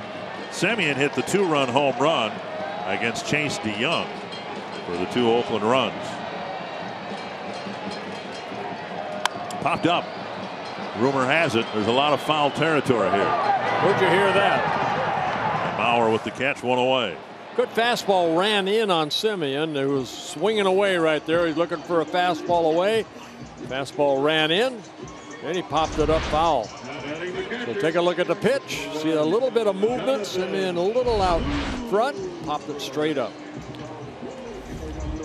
Lucroy will bat. He's now 7 for 14 against Twins pitching this year. That's why I was a little surprised, given what he did at Target Field, a few weeks ago. And he was lifted for a pinch hitter last night. It worked out, obviously. Canna hit the home run, but Lucroy just has owned Twins pitching this year. 2 hits tonight, a single and a double. Even the foul territory here won't hold that pop-up. 1-1.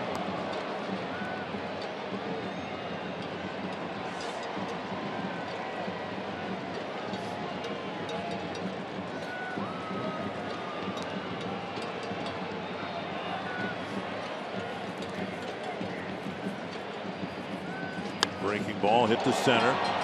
Cave retreats and is there for the 2nd out. Yeah, 5 up, 5 down for Zach Littell. I asked Cave before the game today how the outfield is out there, and you can see where the football field's kind of laid out here. And he says it's center field's actually, to summarize what he's saying, it's better than it looks. You can see some worn spots out there.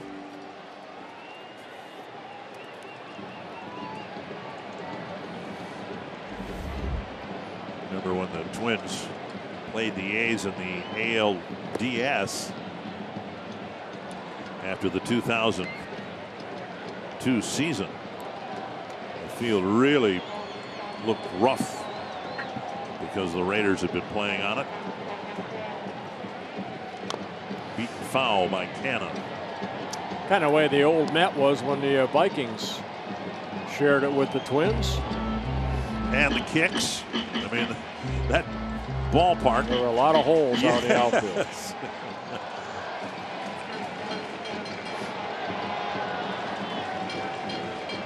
1-1.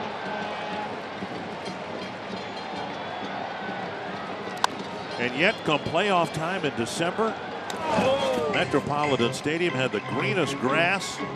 It had been dead for 2 months, and they painted it green, but it would sure look nice on TV. 1-2 to Canna. Littell trying to pitch a couple of perfect innings here.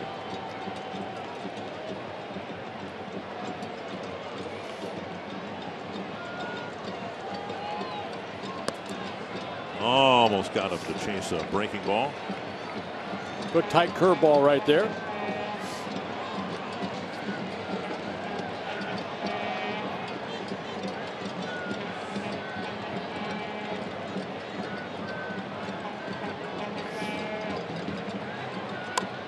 Weak grounder foul. And he came back with another one. Littell only 22 years old, originally signed by Seattle in 2013.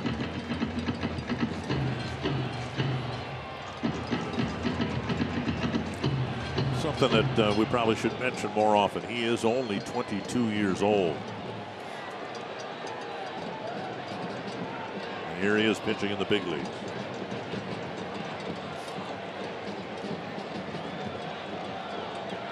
Another 2-2.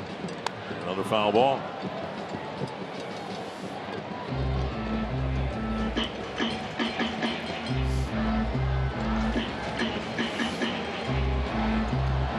Mattel last year had a year that anybody would want. 19-1 combined between the Yankees system and the Twins system. And 27 starts.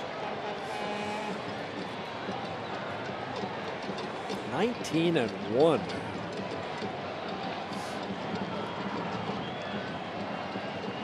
Two and two.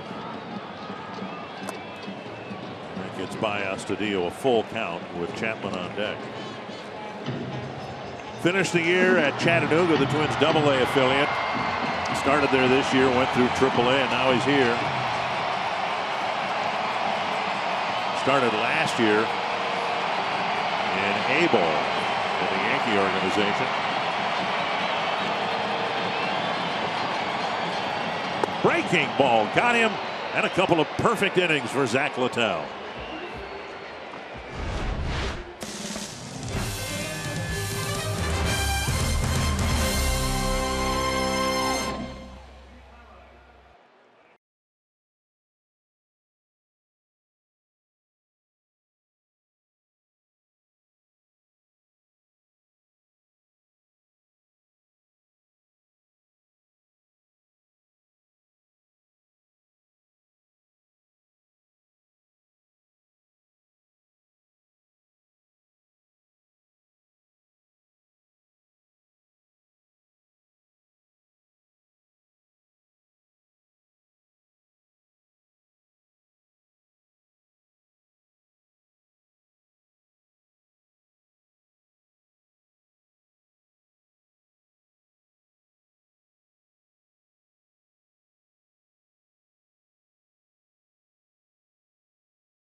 We are tied at 2, and Jorge Polanco will lead off the 8th against Ryan Buchter. Then it'll be Jake Cave, Robbie Grossman. Rodney warmed up in the bullpen. Decent bet that Buchter will be asked to pitch at least through the Cave at bat. The Twins have a switch hitter, Grossman, then another lefty, Kepler. Well, those are the batters that he faced last night, not Polanco. They want Polanco hit right-handed because he's hitting only .209 right-handed. Came into the game hitting .328 as a left-hander.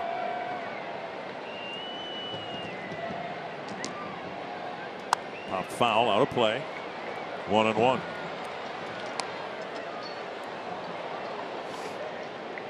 Polanco tried to bunt his way aboard. Chapman turned in a great play for the 3rd out of the 5th inning.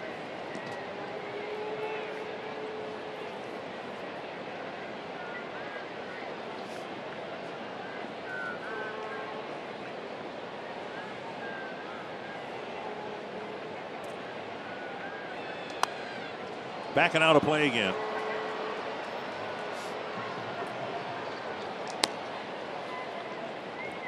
Last night at this time, the score was tied at 6. Both starters pitched well here tonight.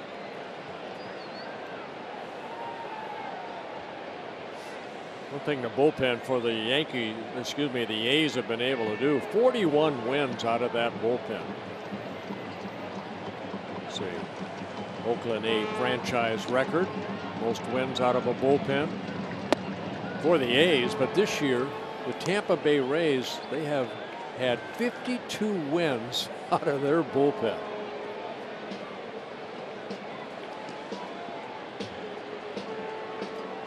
Tampa with 86 wins coming into this in today's play. Foul back. So let's add that up or subtract it, however you want to get there. 52 and 86. No, Snell's got 19 or 20 now. He's got 20. Won his 20th the other day. Right. 20 and so, 5. So he's got 20. So the other starters for the A's have what? 10, 14.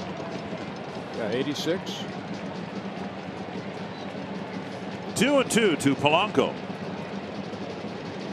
Big cut and a foul straight back. Good at bat. Got a fastball. Hitting only 209 from the right side, but he's hit 3 home runs with swings like that.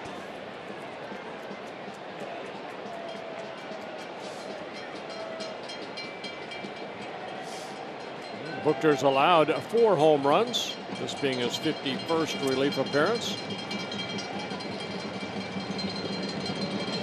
Breaking ball taken low.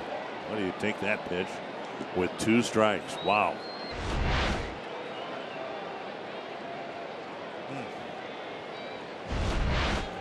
Full count.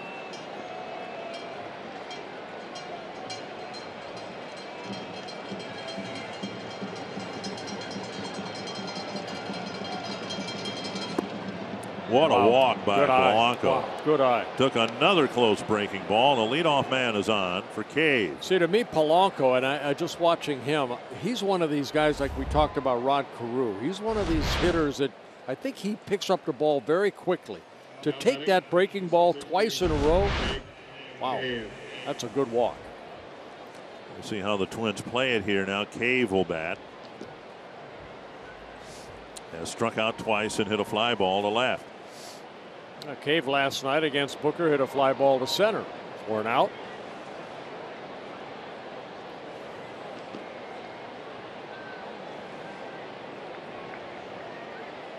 Bunted in the air. No, jabbed at it. That's the bunt right there, but you could see he kind of jabbed at it and it created that pop-up. Luckily, it went foul. Watch right here. You want to deaden the ball rather than reach out for it. Let the ball come to you. A couple of sacrifice bunts for Cave. The team has 19 total.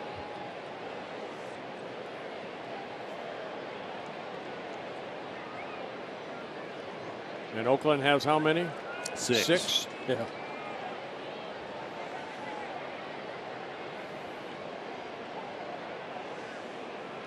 And another pitch that wasn't a strike. And he fouled that over the backstop. So it's 0-2. We've talked about it before. The key to hitting, according to Ted Williams, was to get a good pitch to hit. But then similarly, the key to bunting is get a good pitch to bunt. And I don't think Cave has seen one yet. And he's got 2 strikes now. Well, the first one wasn't that bad. He just kind of jabbed at it, pushed it. The last one was, about letter high. All back. And this is where usually somebody gets a base hit. You're asked to bunt, you feel bad, and then you end up getting a base hit. Oh, I hope you're right. Yep.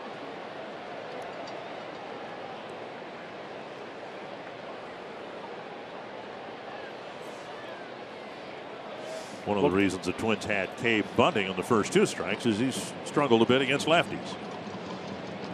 Hitting just 186 against them. Another foul. Good swing. Twins paid the price last night for too many walks. Hayes had two two-run home runs, and in each case, a home run came after a walk. See what the Twins can do with their leadoff walk here in the 8th. Yeah, Buckner, 31 years old, came up through the big leagues with the Braves, also spent time with the Padres and the Royals last year.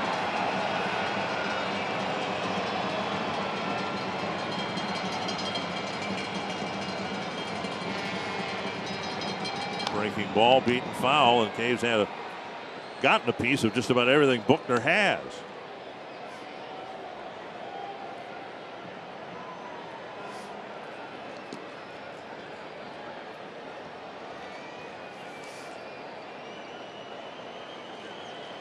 Quite a battle here, and the count is still 0-2.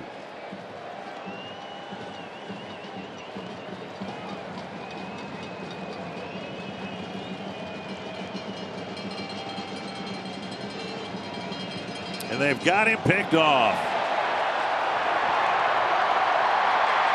Polanco's tagged, and that takes care of the walk. Pretty much ignored him during the whole at bat, focusing on the hitter, and then he threw over and got him. Yeah, you can see that 45-degree angle right there. Polanco, don't know if he was taken off right there, but he just got caught. I say that 45-degree angle because, you know, you can lift your leg up as a left-hander and then you can step toward first, but you have to make a motion toward first rather than look like you're throwing home. Fly ball left field, harmless enough to Canna. 2 away. Zubas Palooza coming back on Friday. The special ticket package includes a game ticket and your very own limited edition Minnesota Twins Zubas pants. You can take advantage of the special offer available exclusively by logging on to twinsbaseball.com/Zubas.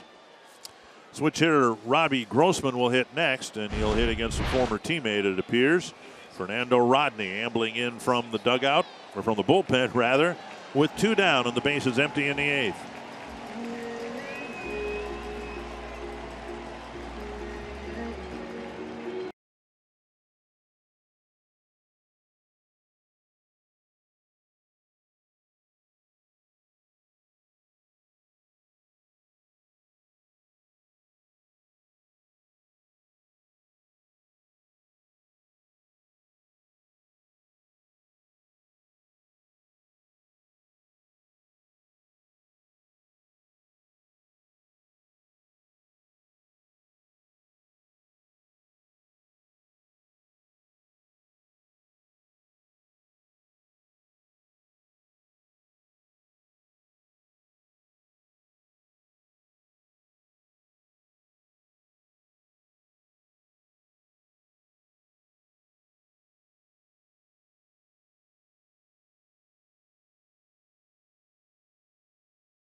Will pitch to Robbie Grossman. Yeah, Fernando making his 19th relief appearance for the Oakland A's. Their 65th overall. 1-1 in an A's uniform. No save opportunity. They brought over to pitch to 7th, 8th, and if needed, the 9th. He's pitched well for Oakland. The Twins got a pitching prospect who can really throw hard. Dakota Chalmers, who sitting out this year with Tommy John surgery. Chalmers has a lot of life in his arm. We'll see how far he can make it back next year from surgery. Ball 1 now, ball 2 to Grossman. 2 flies to left and a ground ball to first.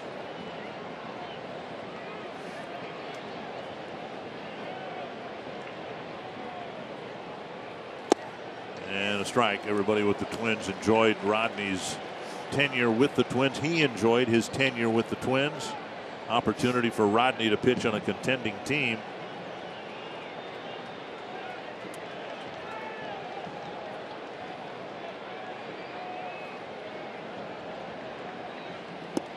It looked like he slipped right there. Rodney did on the mound. 3-1. Fernando, 41 years old. The A's, the 10th different major league team he has pitched for. Started with the Tigers back in 2002. And a walk puts Grossman aboard. That'll bring up Kepler.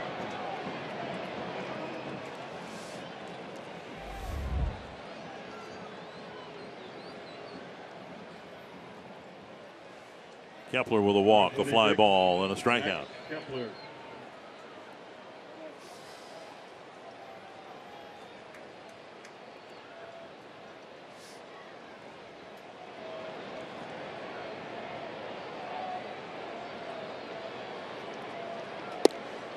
Strike called to Kepler.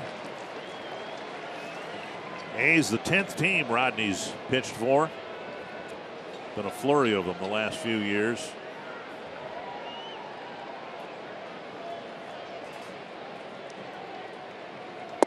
Strike 2.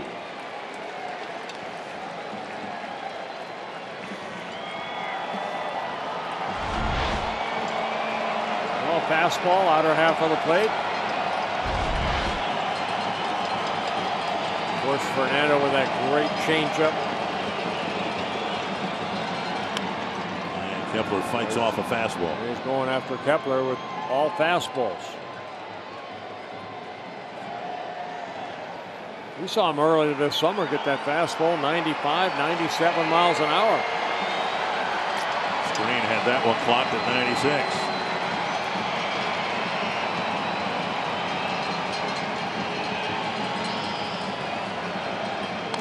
Fouled back with Grossman taking off on the 0-2 pitch. Probably not known as a base stealer, but Rodney wasn't paying any attention, so the Twins thought they'd try to grab a free base. Grossman has not stolen a base this year.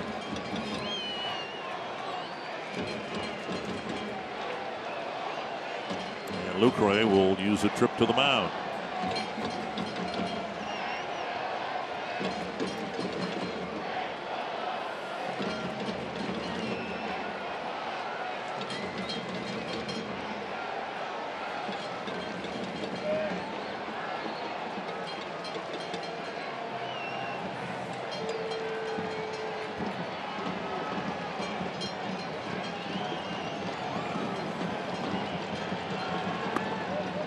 In 1-2.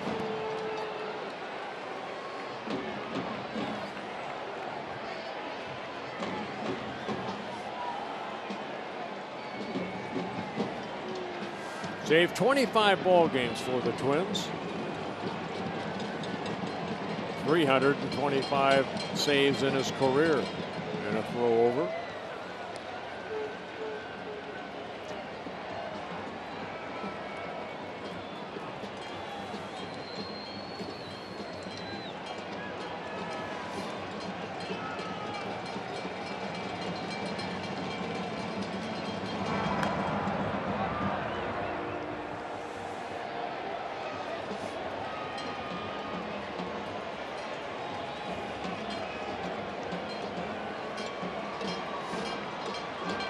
Two to Kepler. Twins need a big 2-out hit to take the lead here in the 8th. Grossman goes and the pitch bounced right to the first baseman. One easy hop to Olson and the Twins are done in the top of the 8th.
Thank you very much, Tom. Third inning for Zach Littell. 6 up, 6 down so far. Matt Chapman's taking ball 1. And now ball 2.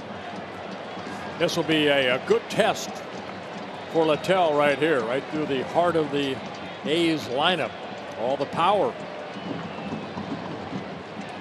Cut through a fastball. 2-1. 28 pitches, 16 strikes for Littell.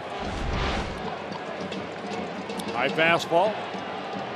But Chapman trying to make it a 3-1 or a 1-run lead with that swing.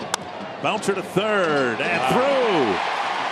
Adrianza guarding the line. Chapman will take a big turn and hold up with a single. That looked like that was going to be a routine 2-hopper, but Adrianza guarding the line, and that ball found the seam between the third baseman and the shortstop. Yeah, hit the ball sharply, but Adrianza dove for it. Trying to stay away from that double down that line. You can see Adrianza hugging that line and just got past him into left field. Chapman picks up his first hit. And now Littell will have to deal with a base runner for the first time in his outing tonight. Lowrie takes down and away a ball. Chapman just 1 steal in 3 tries. Lowrie is 0 for 2 with a walk.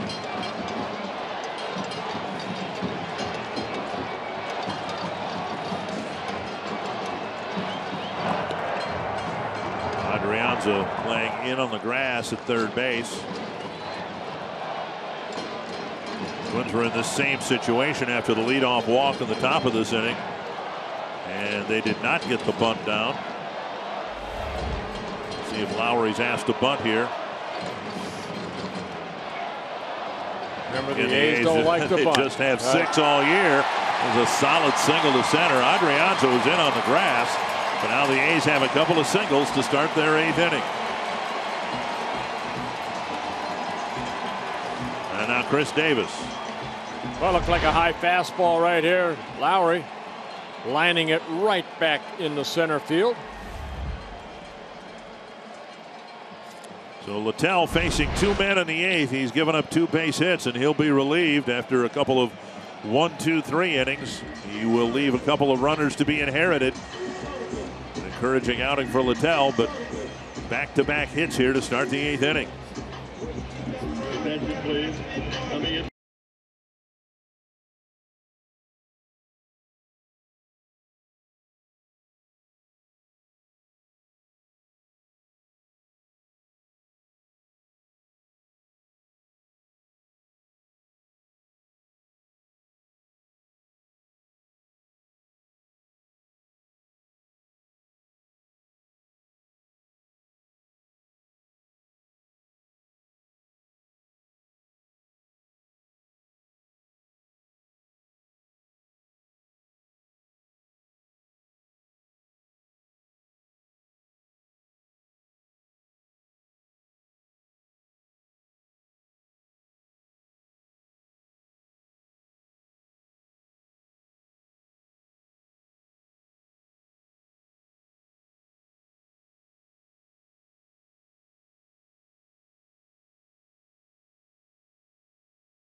Home run leader Chris Davis will step in, and Duffy's biggest issue this year has been keeping the ball in the ballpark. He's given up 6 home runs in 22 innings.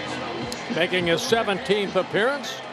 Tyler with 22 innings pitched, 16 strikeouts, and only 3 walks. First and second, nobody out. Over for strike 1. Davis is 0 for 3. Lined out to Petit in the first. A fly ball to left and a swinging strikeout in the fifth.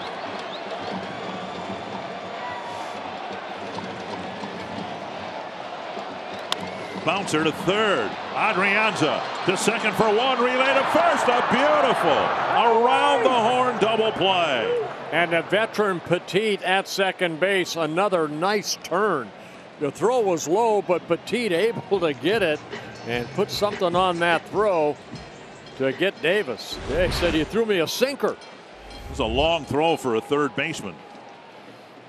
See the throw, and then Petit over to Mauer. So a nice 5-4-3 double play. And so after a pair of singles, the Twins get another big double play. Duffy threw 2 pitches, got 2 outs, and now he'll give way to Taylor Rogers. Taylor Rogers.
Ball double play. Nice job by Tyler Duffy.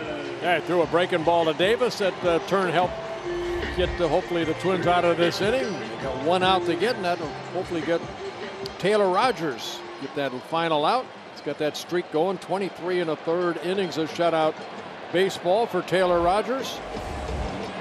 Taylor making his 70th relief appearance. Go ahead run at third, 2 down. Olsen at the plate, and a pitch up high, ball 1. Now Taylor worked on last night's ball game. In the 8th inning, the first batter he faced was Matt Olsen, and he ended up walking him. Ended up getting out of the inning.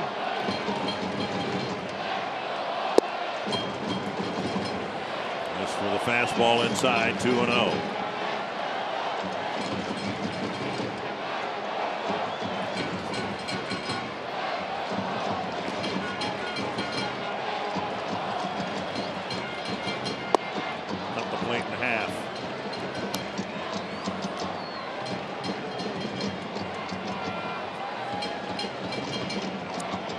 Chapman single to start the inning.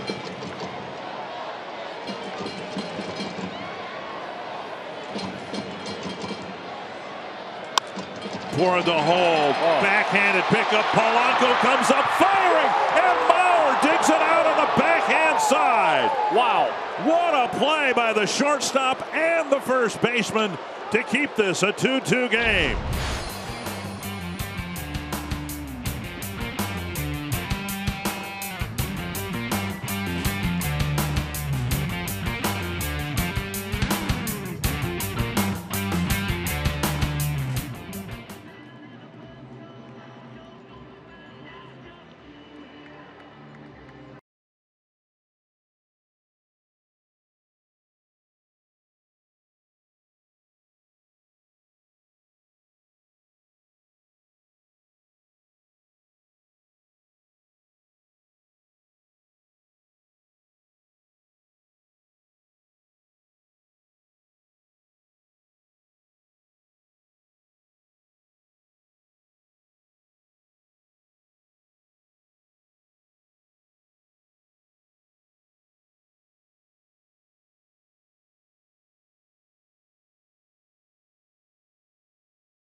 Soft backhand by Joe Mauer. Look at that ball come up right there. Polanco, and then Polanco, everything he had to get on that to throw over to first on a nice pick by Joe Mauer. That ball came up on Polanco. And the final out. Nice all-around play by Polanco and Mauer. Blake Trinan, who pitched 2 innings last night, is out there to pitch the 9th here tonight. Yeah, 2 shutout innings. He threw 18 pitches, 14 strikes with a strikeout, no hits allowed. Tyler Austin will lead things off. Strike on the outside corner. Trinan has not given up a hit in his last 11 appearances, 13 1/3 innings. So in that time, opposing hitters are 0 for 40 with a walk and a hit by pitch. Missing inside, 1-1. A couple breaking balls right there by Trinan, 30 years old. Mentioned last night, originally signed by Oakland, got traded away to the Washington Nationals, and then traded back to Oakland last year. Austin, Adrianza, and Astudillo. Liner to the second baseman, Lowrie. Pretty well hit ball for the first out. Final game of the road schedule tomorrow, and Kyle Gibson will pitch for the Twins. Trevor Cahill for the A's. Our CenturyLink What's Next. One down here in the 9th. Adrianza will hit.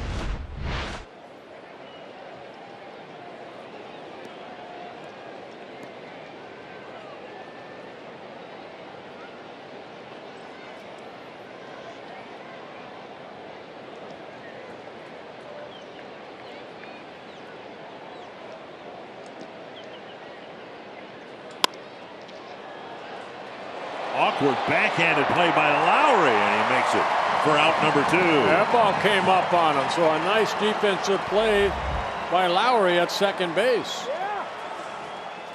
Well, 4 pitches, 2 outs, and now here is Astudillo, the 3rd consecutive hitter whose last name begins with A. Astudillo with a double and a run scored in the 3rd, then an RBI single in the 7th.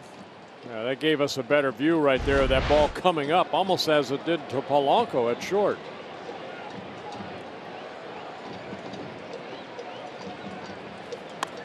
And Astudillo waits and flares it foul.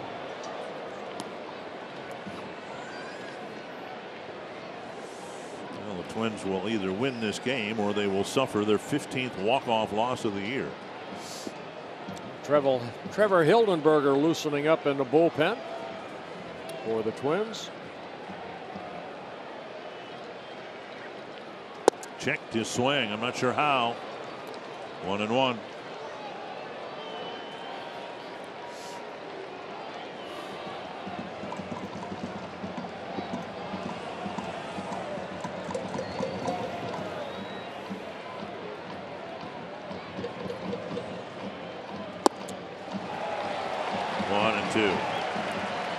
He's got that moving fastball at 96, a hard slider at 92, occasional changeup, but he's not going to get beat on his 3rd best pitch.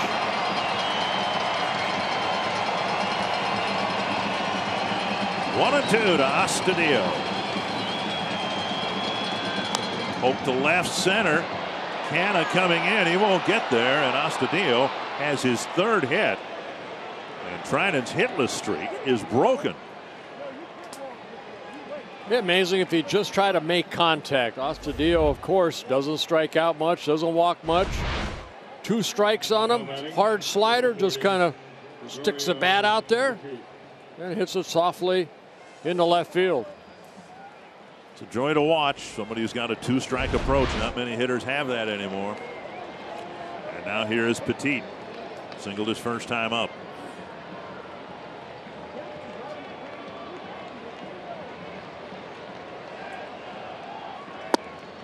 Down and in, a swing and a miss. Let's see the movement on that sinker.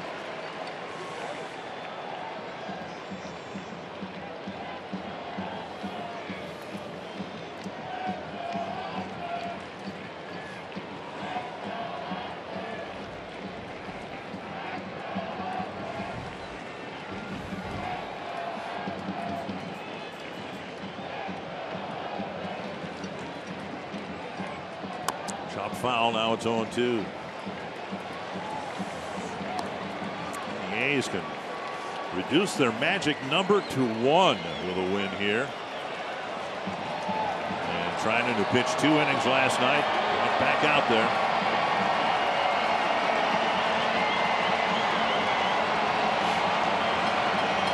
Guy on the mound's got an ERA of under 1. He's pretty good.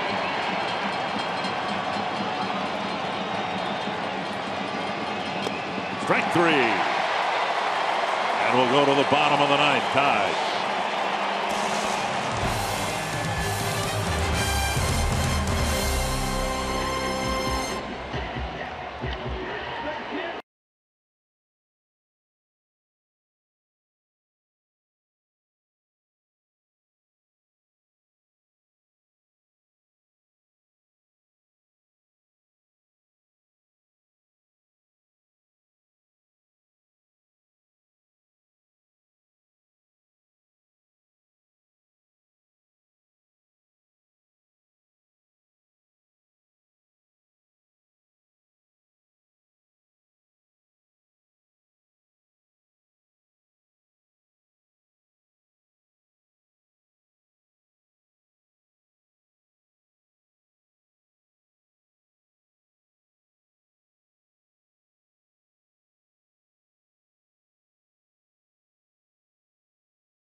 Another good ball game, interesting to watch. Trevor Hildenberger will get the task of sending us to extra innings. And like Taylor Rogers, Trevor Hildenberger making his 770th relief appearance.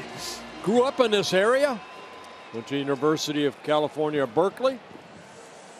Face Piscotti, Laureano, and Semien.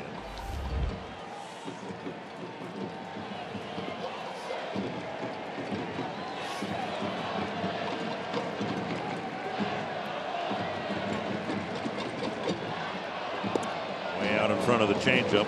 Now to begin the 9th inning, Adrianza is out away from the foul line a step or two farther than he was at the start of the 8th inning when the A's got the seeing eye single.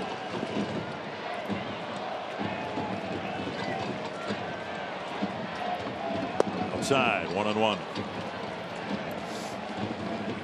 Hope it happens, but can't help but wonder with Hildenberger pitching here, who might get a save situation down the road in extra innings. Missed inside, 2-1.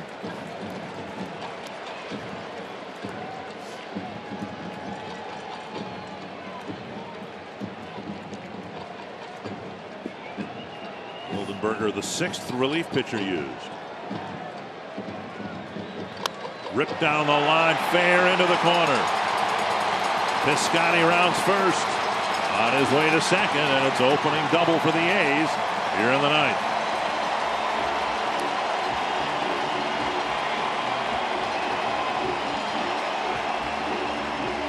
Piscotti with his first hit, his 41st double. Take a look at the pitch. Ball just stayed up. Piscotti stayed back and drove it right down to that left field corner. Center fielder, number 22, Laureano. And we'll see how the A's play this with Laureano at the plate. Adrianza's in on the grass. Mauer is on the edge of the grass already. And this is a team that has only 6 sacrifice bunts. But instead of a runner at first and nobody out, the runner is already at second.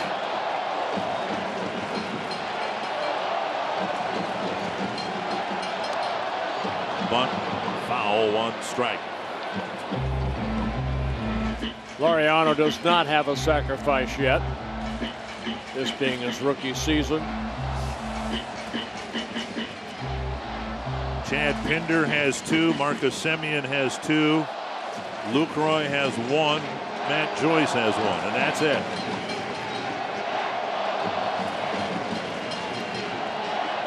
One strike to Laureano.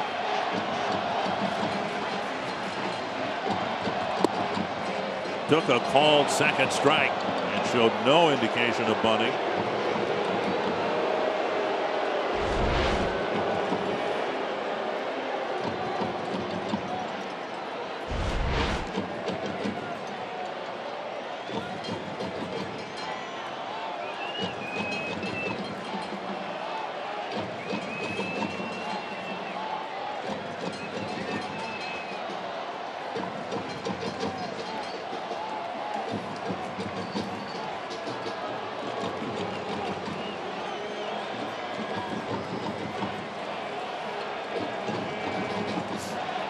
Inning, the A's had runners at first and second, nobody out, didn't score. Now a leadoff double in the 9th. 1-2. Hildenberger tried to go over the top with that fastball, missed down and away.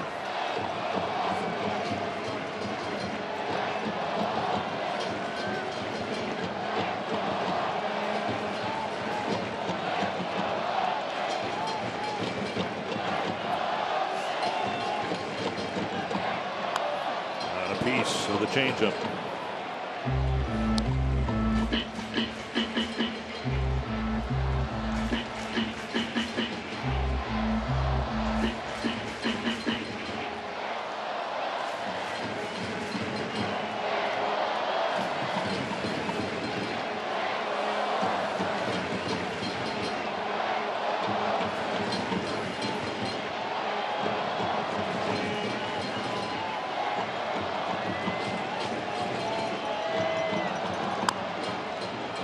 Chopper foul.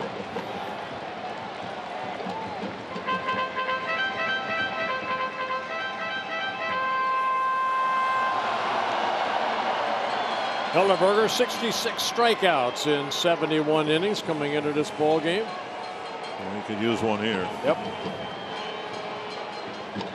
Scotty at second with pretty good speed.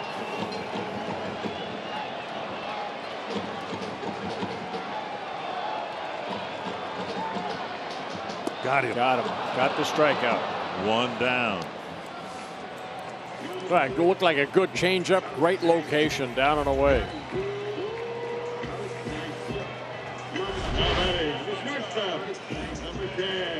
Yep, changeup. Look at the movement on that. The drop.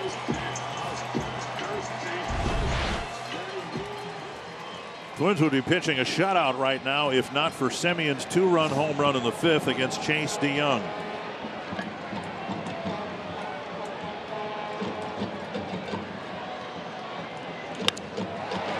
They've got the runner, but Polanco and Mauer can't make the backhanded play there. Neither the shortstop nor the first baseman was able to handle what was given them. They had the out at third base because Piscotty was running in front of the ground ball, or with the ground ball in front of him. Tom Kiley always said, don't panic, and I think that's right there. The ball came up, and then the short throw to Joe Mauer, that's tough right there when that ball lands about 5-6 feet in front of you. Well, the very thing that made the pick in the 8th inning so good, and then Mauer had to make essentially the same play a second time. That one's a little softer. Those are harder than that one that's coming, you know, at say 85 miles an hour. So the winning run at third, Semien reaches on a Polanco error. And the A's actually were going to give the Twins an out at third base if Polanco had fielded it cleanly. Infield is in, outfield creeping in a little bit as well. And Joyce is going to hit for Lucroy, but the Twins are going to intentionally walk him to fill the bases, and that'll bring Canha to the plate. Paul Molitor is going to come out with a glove. So maybe an outfielder will be playing as an infielder. Again, that was easier to do when Eddie Rosario was active, because Eddie was a former infielder. Here it will be Kepler.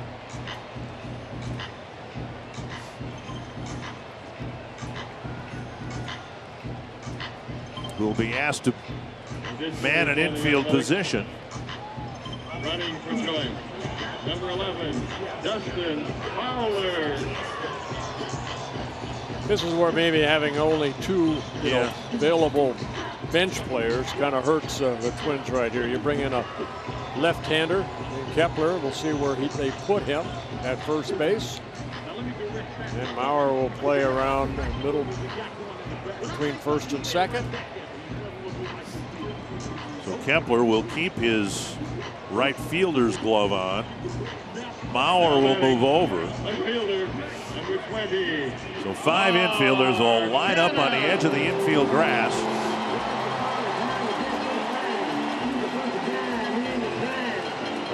And Dustin Fowler at first base taking over for Joyce.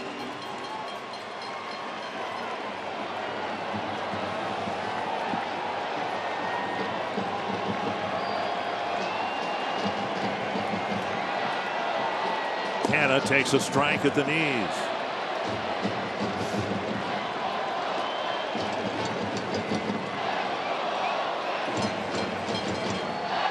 Canna hit by a pitch in the 5th, struck out swinging in the 7th.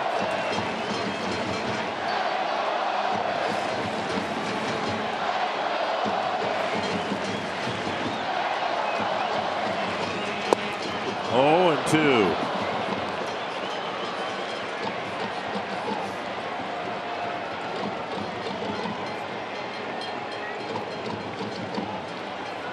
Grossman playing a little bit deeper in left center than Cave is in right center.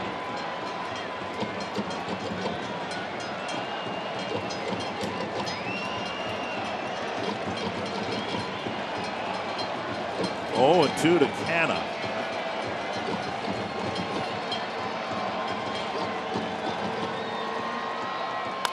That's down the line, foul. Canna reached out and hooked the changeup. Well, foul.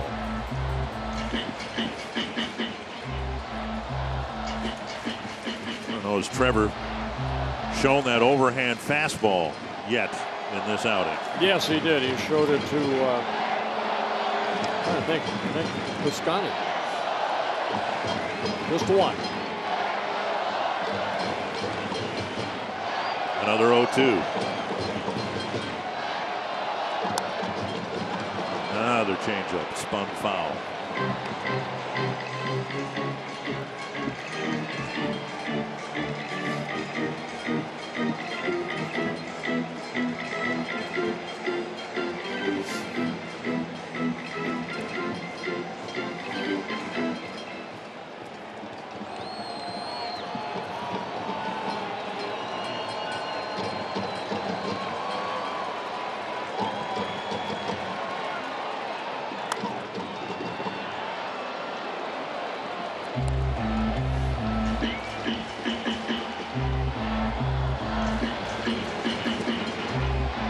Got a big hit in the ball game last night, a game-tying 2-run home run. Yeah, looks like they're trying to work them inside. That sinker, get a ground ball. Maybe turn their third double play of the ball game.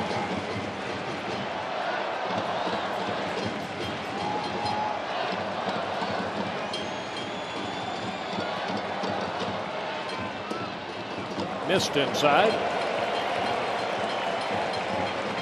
1 and 2.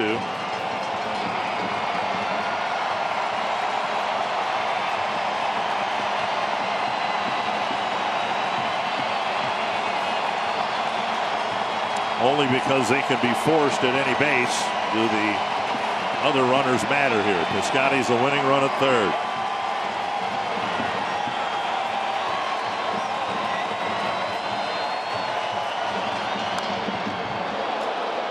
Another changeup fouled back.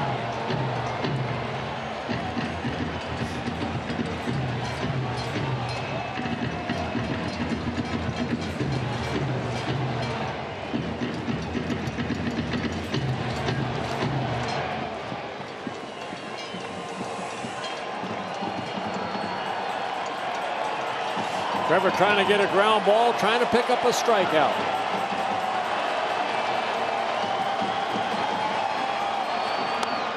There he went over the top, but Canna fouled that off.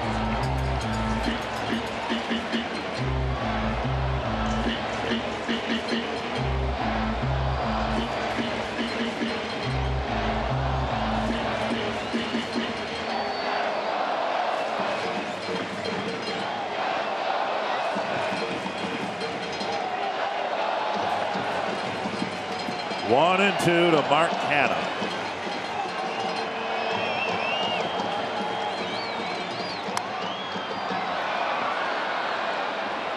I don't believe he's swung and missed yet, has he? No. Everything's been a foul ball.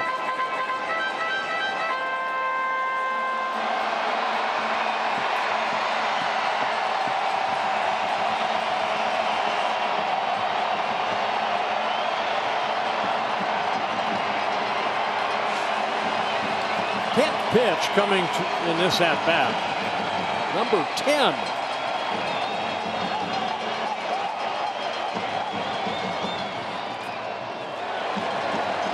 It's almost a skate save by Astudillo.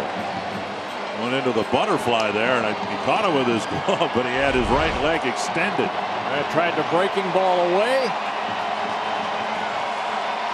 And Astudillo has to reach out as far as he can to get it in his glove. Quite a battle between Hildenberger and Canna.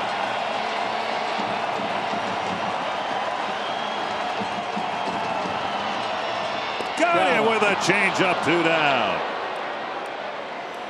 What an at-bat. 11 pitches. Finally, Hildenberger wins the battle with his second strikeout. See the movement of that changeup, the drop. Canna strikes out for the second out. Now Kepler can go back to right field. And Maurer can take over at first.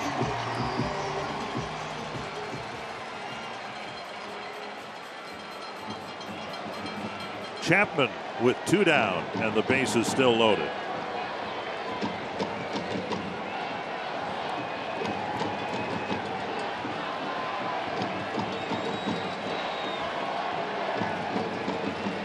To the backstop, and the A's will win it.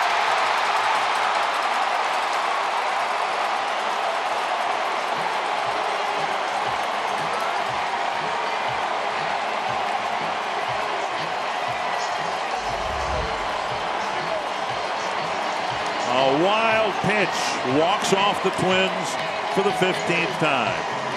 An 11 pitch at bat to Canna. He gets a strikeout. The next pitch, a wild pitch. So Scotty scores, and for the second straight night, ouch. Well, not even close. Not much Astudillo could do. That ball was almost out of the left-handed batter's box. Right. So the Twins get walked off for the 3rd time on this road trip. The club record now has been tied. Club record previously set by the 1964 Twins. They didn't call them walk-offs back then. That's a fairly recent phenomenon coined by Dennis Eckersley, the Hall of Fame closer. But Tom Hanneman, another frustrating night for the Twins. They played the A's toe-to-toe last night and lost in 10, and same thing tonight, losing at 9.